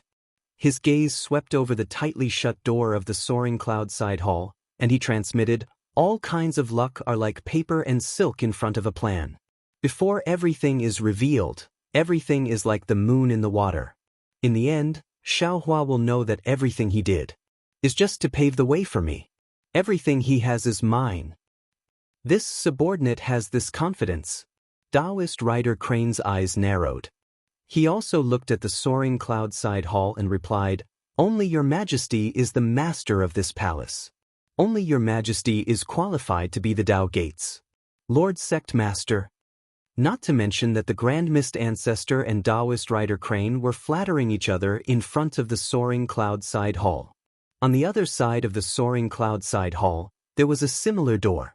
Moreover, this door was also vermilion red. However, this door was decorated with 36 golden stars. This door was also tightly shut. Moreover, there was no plaque on it. Hundreds of armored female generals stood guard in front of the door. There was a roar high in the sky, and a five-colored spot of light was born in the starry sky. The spot of light shook the void and streaked across the sky. Behind the spot of light, clouds like a bridge of clouds surged out from the vibrating space and covered the horizon. The female generals guarding the door tensed up. Among them, 10 of them moved and landed on the bridge of clouds. The leader's eyes flashed with a clear light as she looked at the other side of the bridge of clouds. In less than the time it took to brew a cup of tea, dozens of female officials dressed in palace attire flew over with 2 imperial canopies. At this time, the 2 imperial canopies were not covered by the multicolored light, revealing the 2 charming princesses inside. 2 of the princesses looked very similar, but their expressions and temperaments were completely different. One had a cold expression with bright eyes that emitted a murderous aura. The female officials near the canopy lowered their heads and didn't dare to come closer. Wasn't this the 5th princess of the immortal emperor, Qingqing? The other one had a sorrowful expression and looked around with a pitiful expression. This was the 6th princess of the bright jade palace, Miao Miao. At this time, there was a faint blue and white mark on her forehead. This mark was in the shape of a thunderbolt with faint flashes of lightning inside. Whenever lightning flashed, the princess would frown. She couldn't help but cover her chest. Then, strands of 5-colored light rushed out from her chest. This 5-colored light traveled up her jade-white neck to her forehead and entered the blue and white mark. Your Highness. The one guarding the canopy was naturally Yu Xiaojing. She saw the princess's frown and quickly asked, Your Highness. If you can't hold on, how about you let Princess Miao Miao see the Empress and ask for leave on her behalf? We'll return to the Jasper Flower Palace right now. We're already in front of the Lingyun Side Palace. How can we return? Princess Qingqing snorted and said, Plus, this princess didn't have time to ask for His Majesty's forgiveness after the battle at Chaomuya. This gathering is a good opportunity. If this princess doesn't come and His Majesty asks, won't this princess be punished? This servant knows. Yu Xiaojing smiled bitterly, but this servant is worried about your Highness' injuries. There's no need for that. Princess Qingqing waved her hand in annoyance, stopping Yu Xiaojing from speaking. A rare look of confusion appeared in her eyes. She wasn't looking at Yu Xiaojing or Princess Miao Miao. Instead, she was looking at the boundless stars. Your Highness. Yu Xiaojing glanced at Princess Miao Miao and whispered to Princess Qingqing, You haven't seen many messages yet. This servant thinks you should. Take a look before entering the Lingyun Side Palace? We'll see. Princess Qingqing frowned again. Her injuries were clearly acting up again. She said impatiently, Nothing is more important than asking for His Majesty's forgiveness right now. Yes, Your Highness. Yu Xiaojing opened her mouth but stopped when she saw Princess Qingqing's pain. Big sister. Princess Miao Miao's gentle voice rang out when she saw Princess Qingqing in such a state. I heard you went to Prime Purity Palace after returning from Dawn and Dawn. Why haven't you recovered yet? Princess Qingqing's eyes flashed with shame and anger. The one who injured me is a Taoist Grand Ascension Stage cultivator. He seems to be even more powerful than the master of the Shangqing Palace. The master's medicine can only treat the symptoms, not the root of the problem. If I want to recover, I'll have to rely on my own cultivation. A Taoist Mahayana? How could he ignore his status and bully the weak? Princess Miao Miao was shocked and patted her chest, worried for Princess Qingqing. Thank goodness you're lucky. But how long will it take for you to recover? I'm afraid. It won't be for at least 1,000 years. Princess Qingqing replied through gritted teeth. Alas, elder sister. Princess Miao Miao turned her head and looked to the left of the imperial canopy. She waved her hand to signal those female officials to stay away. Then she said in a low voice, Although I don't understand these fights and I don't like to compete, I still occasionally hear some rumors. What rumor? Princess Qingqing withdrew her thoughts and asked indifferently. Princess Miao Miao hesitated. Please don't be angry if I tell you. Tell me, I won't be angry. Princess Qingqing's face was a bit cold. It seemed she already knew what Princess Miao Miao wanted to say. Princess Miao Miao sighed, but she still said, I heard. You and Xin have some misunderstandings. You seem to have accidentally injured her back then. Since you're talking about Taoist Mahayana, you must be talking about Taoist Master Xiaohua, right? With his strength, how could he only injure you? Presumably, this move of his was also to avenge Xin, right? You injured Xin and he injured you. We're even now, don't take it to heart. Princess Qingqing knew Princess Miao Miao didn't like this kind of news. It was already good that she knew something. She shook her head. It's not Xiaohua, it's another cultivator. Another cultivator? Could it be the Grand Mist Ancestor? Princess Miao Miao was shocked. The Grand Mist Ancestor's cultivation is nothing. He's not even worthy of carrying his shoes. Princess Qingqing said casually, but there was a hint of arrogance in her words. She was shocked and hurriedly looked at Princess Miao Miao. Princess Miao Miao was also shocked and turned to look at Princess Qingqing. Their gazes met and they turned back at the same time as if they were electrocuted. It was absolutely strange. After a few breaths of silence, the two of them spoke at the same time. Sister, who is that person? Miao Miao, is there any important news recently? Princess Miao Miao didn't say anything. She lowered her head slightly and smiled faintly. Princess Qingqing's cheeks were burning and her eyes were a little messy. Sister. Princess Miao Miao stopped smiling and said softly, I never ask about the immortal palace or the hidden immortal continent. How would I know any important news? And forget it if you don't know. Princess Qingqing said perfunctorily. She looked at the Lingyun side palace and changed the topic. Sister, I remember that it's only been a few days since the Jade Lake Gathering. Why is the Jade Lake Gathering being held again? Who are they inviting? Is it the new Confucian sage? If you don't know, then I don't know either. Princess Miao Miao smiled. But it's the Empress' imperial decree. We'll go. No. Princess Qingqing became nervous as her imagination ran wild. I have to see what's going on first. Otherwise, I'll be caught off guard. Jinga. Yes, Your Highness. Yu Xiaojing naturally stayed away from the canopy and hid her ears in her heart. Seeing Princess Qingqing waving at her, she hurriedly flew over. Quick, show me the latest message, Jade Eye. Princess Qingqing was anxious. Lightning flashed between her eyebrows again. She couldn't help but hold her heart again. Yu Xiaojing felt sorry for her, but she didn't dare to delay. She took out a dozen jade eyes and handed them over. Are you Princess Qingqing and Princess Miao Miao in front? The female general had already flown over and asked. Yes, it is our princess.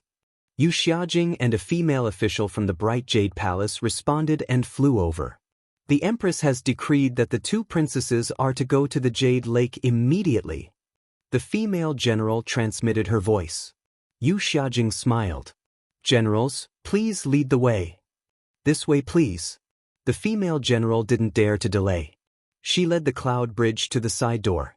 Seeing that they were about to reach the side door, Princess Qingqing exclaimed from inside the canopy, How is this possible? The four noble houses actually. That damned servant, Gu Xianun. Yu Xiaojing hurriedly flew back and whispered in panic, Your Highness, please don't be angry. Xianyun has already died in front of the Sunset Cliff. It's all this servant's fault for not reporting such an important matter. Phew. Princess Qingqing was naturally anxious as well. She cursed Gu Xianyun in anger when she didn't know about such an important matter. Seeing Yu Xiaojing so flustered, she couldn't help but feel annoyed. She sighed and said, Fine. It's not your fault. I didn't return to the Jasper Flower Palace and received the Empress' decree as soon as I returned. At this moment, a rumbling sound came from the night sky not far away. Hundreds of pillars of Aoran Qi descended from the starry sky. Within the pillars of Aoran Qi, clouds poured down like a waterfall. When the Aoran Qi fell into the clouds, it immediately emitted a brilliant light. What was special was that within the clouds, a flying phoenix palanquin flew over. Under the cover of the clouds, it looked like a phoenix that ruled over the world. An overwhelming majestic aura instantly covered the surrounding space. On the left side of the flying phoenix palanquin, The silhouettes of the dozens of women in palace robes became somewhat blurry. Is that the Empress flying phoenix palanquin? Princess Qingqing and Princess Miao Miao were surprised. Is the Empress not in the Jade Lake? The Empress is in the Jade Lake. The female general at the front replied, the Empress decree flew in from outer space and the Empress sent the flying phoenix palanquin to receive it. I'm afraid it's an honored guest invited by the Empress. Princess Qingqing was surprised. She rolled her eyes and smiled. How many people in the world are worthy of the Empress sending the flying phoenix palanquin? Could it be the concubines of the 4 great clans? However, the 4 great clans just defended the immortal palace. Their concubines are close to the Empress, but they won't come to the Jade Lake. If it's not the 4 great clans, then it's the concubines of Gongshu, Duanmu, Kong, and Meng? Princess Miao Miao was also confused. But they don't seem to be qualified to sit in the flying phoenix palanquin. That's strange. Princess Qingqing shook her head and said, I can't think of anyone who can sit in the flying phoenix palanquin. Maybe it's the Dragon Queen of the Dragon Palace of the 4 Seas? Princess Miao Miao asked again. The Dragon Empress of the Dragon Palace of the 4 Seas has never come to the Immortal Palace. Princess Qingqing shook her head and said, moreover, the dragon race is different from us humans. Their Dragon Empress is just a title. It's far from the status of the concubines of the 100 schools of thought. Forget it, sister. We don't need to guess. Princess Miao Miao said with a smile, we have to kneel when the flying phoenix palanquin appears. Won't we know when the honored guest comes out? Princess Qingqing's eyes flashed with pride. One day, I will sit in the flying phoenix palanquin and make that slut kneel. Sigh. Princess Qingqing's voice wasn't loud, but Princess Miao Miao heard it clearly. She naturally knew who the slut was. She could only sigh and walk out of the imperial canopy. She walked to the side of the cloud bridge with Princess Qingqing and prepared to welcome the flying phoenix palanquin. The clouds were like a bridge. The palanquin above the clouds was like a phoenix that spread its wings and landed in front of the palace gate. Princess Qingqing and Princess Miao Miao had already flown to the palace gate from the side door when the palanquin approached. When the clouds converged, the flying phoenix palanquin stopped in midair. The clouds turned into a huge illusion of a phoenix and rushed through the red door. Behind the illusion, a woman in palace attire walked out of the palanquin. Princess Qingqing, Princess Miao Miao, and many other female officials hurriedly knelt on the ground and shouted, we respectfully welcome your majesty. As the phoenix illusion landed on the crimson door, the 36 stars flashed at the same time. The crimson door next to everyone slowly opened. The phoenix illusion landed inside the door and set off a complete brilliance. Many female officials flew out from the radiance and knelt on the ground while shouting, we respectfully welcome your majesty. Io, sister, get up, get up. Just as Princess Qingqing and Princess Miao Miao knelt on the ground and didn't dare to raise their heads, a familiar voice rang in their ears. Little sister doesn't deserve such great respect. Ah? Xian? When Princess Qingqing heard this, it was as though she had been struck by lightning. She looked up in shock and disbelief at the new princess who was blushing bashfully. She even looked at Bian who was beside the new princess and exclaimed, when did you escape?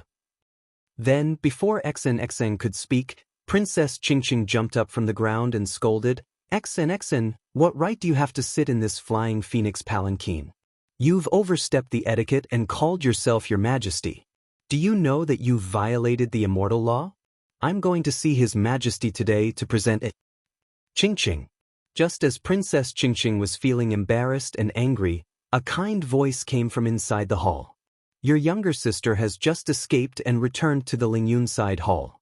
Why are you picking on her again? Don't you think you're being picky? Greetings, Celestial Empress. Princess Qingqing immediately bowed respectfully in front of the Lingyun side palace, greeting the Celestial Empress with the etiquette of a ruler and her subject. Get up. East Sea Empress looked at her competitive daughter and sighed. She flicked her sleeves and said, this isn't Lingyun side palace or Fragrance side palace. It's enough for you to call me mother. The etiquette of Confucian cultivators precedes the kinship of the immortal palace. Your son doesn't dare to overstep the bounds. Princess Qingqing naturally wouldn't let Princess XN off. She said, "It's precisely because your majesty dotes on XN that she oversteps the bounds again and again. I hope your majesty will think twice in the future." How am I overstepping the bounds?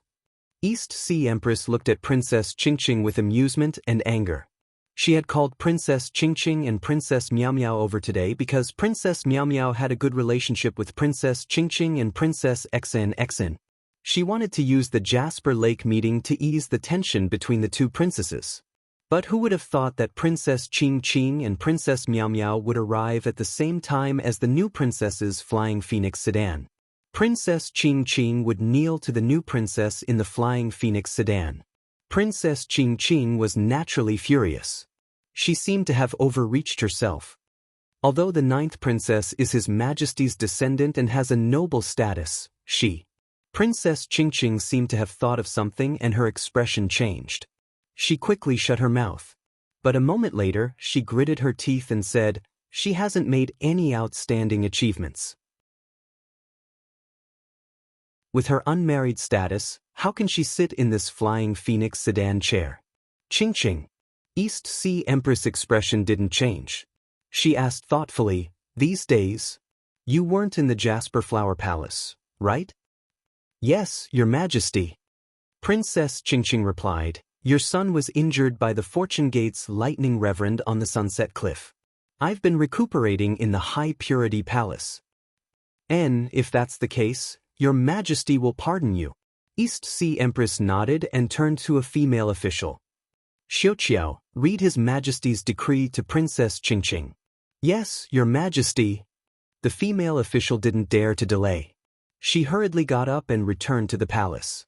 A moment later, she flew out again with a decree in her hand.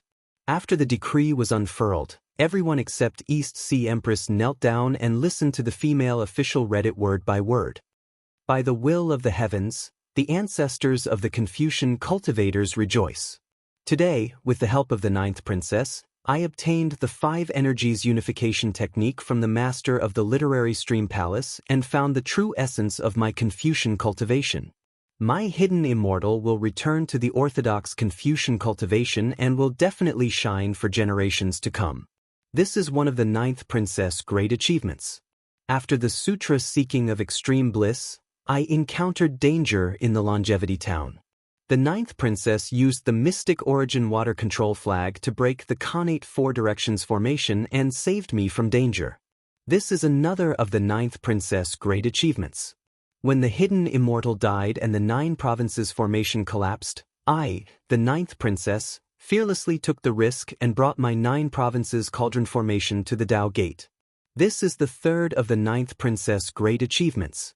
The ninth princess's 3 great merits are the auspicious purple clouds, the Eastern Ascension Immortal Palace, and her name in the annals of history. Therefore, this emperor hereby grants the ninth princess the title of Purple Clouds, and she will enjoy the first class of imperial concubines. Before the female official could finish reading Immortal Emperor Go Chen's decree, Princess Qingqing spat out a mouthful of blood and collapsed in front of the Lingyun side palace. "Sister." No one dared to move. Princess XN hastily got up and helped Princess Qingqing up. "Why did you do this? Get out of my way." Princess Qingqing's face was pale, but she still waved her hand and slapped Princess Qingqing's hand away. "You only obtained some opportunities. What's there to be arrogant about?" Sigh. Princess Xian sighed. She looked at Princess Qingqing and whispered, "I've fought with you for thousands of years. Now that I look back, I find it laughable. From now on, the Immortal Palace is yours. I'll hand it over to you." Princess Qingqing sneered. "Don't try to fool me with these words. Don't think I don't know what you're thinking. Let me tell you, you've only taken a few more steps. The one who has the last laugh is the true winner." "Sister." Princess XN naturally wasn't afraid of Princess Qingqing. She calmly replied, "Believe it or not, Only when you meet the things and people that you should meet will you realize that the things that you worked so hard for before are really just smoke. Ching-ching. The East Sea Empress looked at Princess Ching-ching with heartache. She whispered, "Listen to His Majesty's decree first." Princess Ching-ching gritted her teeth and slapped Princess Xian's hand away again. She struggled to get up and kneeled. Ancestor, Fortune Gate's Xiao Hua is a handsome human. He created the Fortune Gate and established the Xiao World Empire. He is our immortal palace's lightning master. He fought against the 4 great clans at Dawn and Dusk Cliff. He worked together with me to resist the 4 great clans at Longevity Town. His sincerity towards the 9th princess was felt by the heavens and broke the 9th princess Heaven's punishment prison crystal. I cannot go back on my words. Today, I announce to the world that I agree to Xiao Hua's marriage proposal. Once Xiao Hua sets up the 9 provinces grand formation for our immortal palace, he can marry the 9th princess. Thus, the East Sea Empress smiled as she looked at Princess Ching-ching. She knew that Princess Ching-ching had always viewed the new princess as a strong rival. Now that the new princess had been given a title, she would be leaving the immortal palace. Now that she was going to marry Xiao Hua, the hatred between Princess Ching-ching and the new princess would naturally disappear. Perhaps they would be able to bury the hatchet. Unfortunately, the East Sea Empress was still wrong. Princess Ching-ching forced herself to listen, but when she heard the word, wedding, her expression changed drastically. Pfff. Another mouthful of blood mixed with lightning gushed out of her mouth. Princess Ching-ching had completely fainted in front of the Lingyun side palace. Princess Xian looked at Princess Ching-ching with pity. However, she didn't go forward. She naturally treated Princess Ching-ching as her elder sister and was willing to use her family to awaken her coldness. However, Princess Ching-ching had already rejected her good intentions. How could Princess Xian help her? Send the 5th princess to Aijia's palace to rest. Call the medicine master to diagnose her. The East Sea Empress looked at the arrogant Princess Ching-ching with heartache. She hurriedly ordered the female officials beside her. The female officials were a bit flustered. However, they quickly regained their composure. Some of them carried Princess Ching-ching. They didn't dare to be rude and still entered through the side door. Some of them hurriedly went to pass the message. Of course, even more female officials surrounded the East Sea Empress and stood guard in front of the palace door. The East Sea Empress saw that the situation had stabilized. She sighed in her heart and forced a smile on her face. She said to Princess Xian, after you receive the edict today, Aijia can no longer call you Xian outside. As she spoke, the usually strong East Sea Empress suddenly felt sour in her heart. She actually had tears in her eyes. When Princess Xian saw the East Sea Empress smile, she saw the hypocrisy hidden behind it. Like Princess Ching-ching, she also saw the immortal emperor's edict clearly. It wasn't to reward Xian, but to rope in Xiao Hua. Princess Xian even had some doubts in her heart.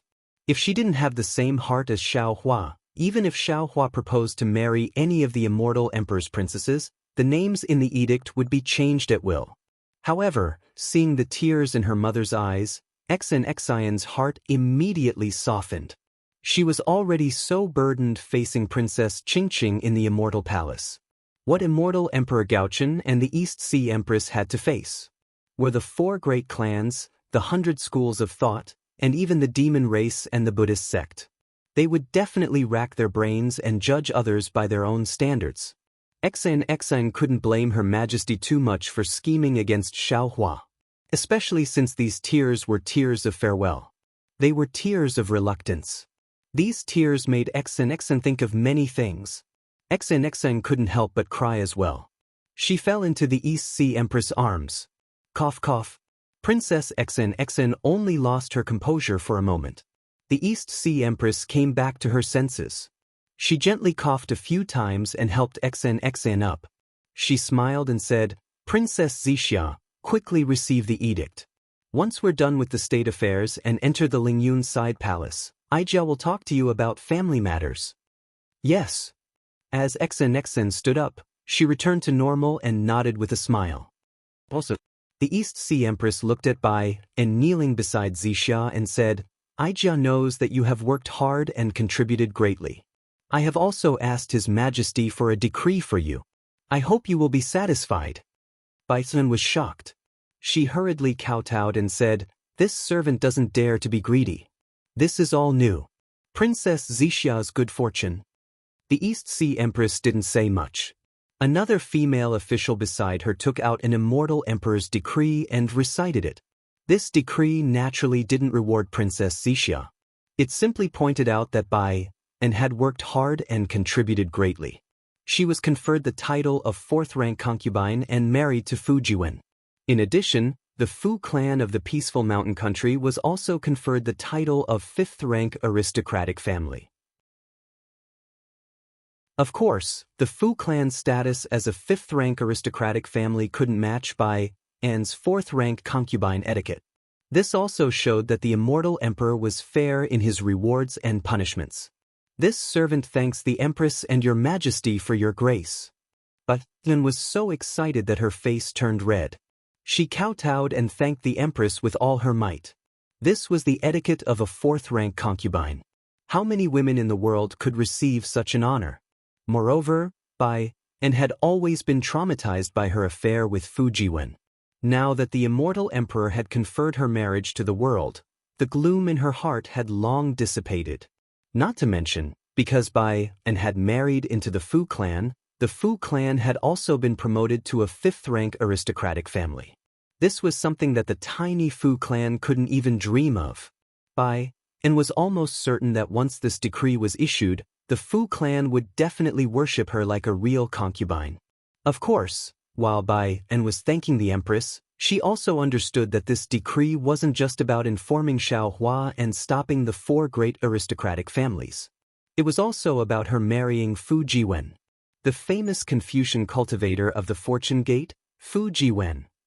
Yu Xiajing and the other female officials of the Jasper Flower Palace didn't dare to enter the Lingyun side hall without the East Sea Empress order. At this time, they were also kneeling at the side. When they and the female officials of the Jade Brightness Palace heard about Bai An's grace, they couldn't help but feel envious. There were countless female officials in the Immortal Palace. Although Bai An wasn't unprecedented, there probably wouldn't be anyone like her in the past 10,000 years. You all have seen it clearly. The East Sea Empress glanced at Yu Xiajing and the others and said coldly, The Emperor's Star Palaces Bai An is your role model. You all should assist your princess well. Don't cause any trouble. I hope that there will be more decrees like this from my hands in the future. Yes, this servant understands. The female officials didn't dare to be disrespectful and hurriedly nodded in agreement. You all can enter from the side door. The East Sea Empress nodded and ordered, Miao Miao, I and Princess Zixia will wait for you at the Azure Sky Pavilion. Yes, Empress. After Princess Miao Miao and the others knelt, they watched as the East Sea Empress held Princess Zixia's hand and Bai An accompanied her into the palace. Then, they followed the other female officials into the side door. After entering the palace, they saw that it wasn't an ordinary palace. Instead, it was an expanse of lakes and mountains. What greeted them was a vast expanse of blue waves.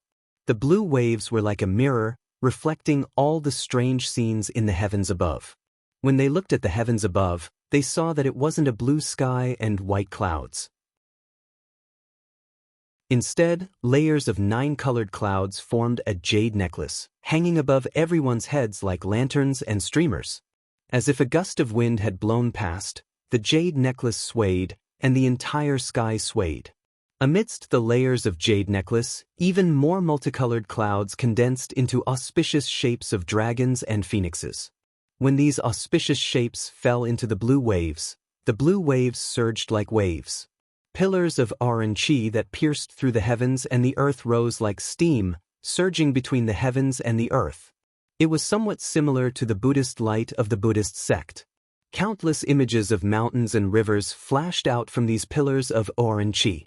The sounds of war, the sounds of men plowing and women weaving, all appeared before everyone's eyes.